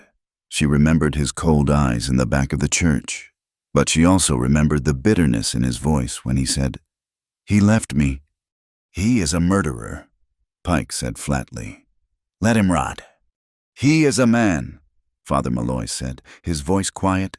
"God is the judge of his soul." Hastin listened. Then she spoke. Bigay translated. "She says that keeping a man in a cage only hardens his heart and makes him a poison. She says he has a debt, not to the law, but to the land he tried to harm. A dead man pays no debts." The council voted. Stark's sentence was commuted. He was not freed. He was returned to the valley, under armed guard, and sentenced to 3 years of hard labor. His job was to dig and maintain the irrigation ditches for the very families Van Dorn had tried to destroy. He was fed by the community he had tried to break. It was a justice older and deeper than a noose. The valley settled. It healed. The fabric of the community, once torn, was rewoven, stronger than before. Ezekiel Pike found a new purpose. He never sought another wife. He was, as he called himself, the godfather of the community garden. He spent his days working alongside Clara, testing new crops, grafting apple trees, and teaching the Navajo children how to mend fences. He was content. Aylin, seeing the new traffic along the community ditch, opened an eatery. It was just a small, clean adobe hut with 2 tables, but her hot coffee and savory dumplings, made with juniper and local mutton, became the talk of the territory. Miguel Ortega recovered fully. His head was scarred where the rocks had struck him, but his hands were steady on the strings of his guitar. He and Hattie, the saloon owner, were the valley's most unlikely and most beloved couple. She, loud and brassy and full of life. He, quiet and poetic and full of soul. They married in the church, with Father Malloy weeping tears of joy. On Saturday nights, Hattie's saloon was no longer a place of fear. It was the community hall. Miguel would play his beautiful, aching songs and be gay. the trader, would often join him with a goatskin hand drum. The sound of the Spanish guitar and the dine drum, playing together, became the new sound of the valley. And Clara and To Be, they lived. The small, circular hogan he had built by the spring was their home. It was solid and warm, its walls thick with packed earth. Her garden thrived just outside the door. It was a miracle of red desert soil and gray ocean seeds. His sheep grazed peacefully on the far banks. One afternoon, Ezekiel Pike walked over, holding his old family Bible. "Father Malloy is in town," he said a little awkwardly. If you two wanted to make it official, with the book and all, it's the least I could do." Clara, who was sorting beans on a blanket, looked up and smiled. She touched the worn leather of the Bible. "Thank you, Ezekiel. It is a kind offer, but our names are not for a book." To Be, who was repairing a bridle, nodded his agreement. He had seen what white men's paper meant. He had seen a marriage contract used as a legal weapon, and a bribe ledger used as a shield. He had seen his own name on an army payroll that marked him as a traitor. He trusted the earth, not the ink. They had made their own promise, weeks before. Not in a church and not with a ring. They had made it one evening at dusk, standing at the head of the spring, the clear, cold water gurgling over their bare feet. He had taken her hand. His scarred, strong hand held hers, which was calloused and stained from the garden. "The water," he had said, his voice low. "It flows from the rock. It gives life to my sheep. It gives life to your garden. It joins us. It is our witness." She had leaned her head on his good shoulder, the shoulder she had helped to heal. "We are free," she whispered, "but we are not separate." It was a commitment stronger than any law, quieter than any vow. Azah Hastian had seen them. She had smiled. She told them they could have the blessing way, the true dine wedding, in the spring, when the corn was planted and the world was new again. They agreed, one ceremony for the earth, and perhaps one for the town. Next season, there was no hurry. They were already home. That night. Clara sat by the fire in the center of their hogan, mending one of To Be's shirts. The fire was theirs. The wood was theirs. The deep, quiet peace was theirs.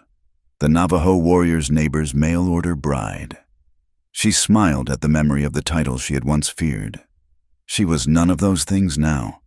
She was Clara, the water manager. She was Clara, the gardener. She was Clara, the partner. To Be came and sat beside her. He had finished his work for the night. He did not touch her, but his presence was a warmth, a solid wall of safety and absolute respect. He was no longer the haunted scout. The ghost of Be was gone. He was just To Be, the man who walked in beauty. This was the love she had woken to a year ago. It was not the fluttering, breathless passion of a girl's dream. It was not the sharp, hot fire of possession. It was the steady, glowing coal of partnership. It was peace. It was respect. It was knowing, absolutely, that you were not alone in the dark. They had found the great truth of the West. True justice did not come from a distant judge or the barrel of a rifle. It came from the community. It came from the hard, shared work of digging a ditch. It came from the way a man treated the earth, the way a woman shared the water, and the way they respected each other. Clara looked into the fire, then at the man beside her. She looked out the open door at the dark, sleeping valley, the full ditches gleaming in the moonlight, the air alive with the sound of living water. The water flows onto the sea, carrying our names not as owners, but as keepers. Thank you all so much for listening to this story. We would love to know where in the world you are tuning in from. Please drop a comment below and share your thoughts. If you enjoyed this journey, please subscribe to our channel, Wild West Tales. Give this video a like and hit that hype button. It truly helps this story reach more listeners. We will see you in the next tale.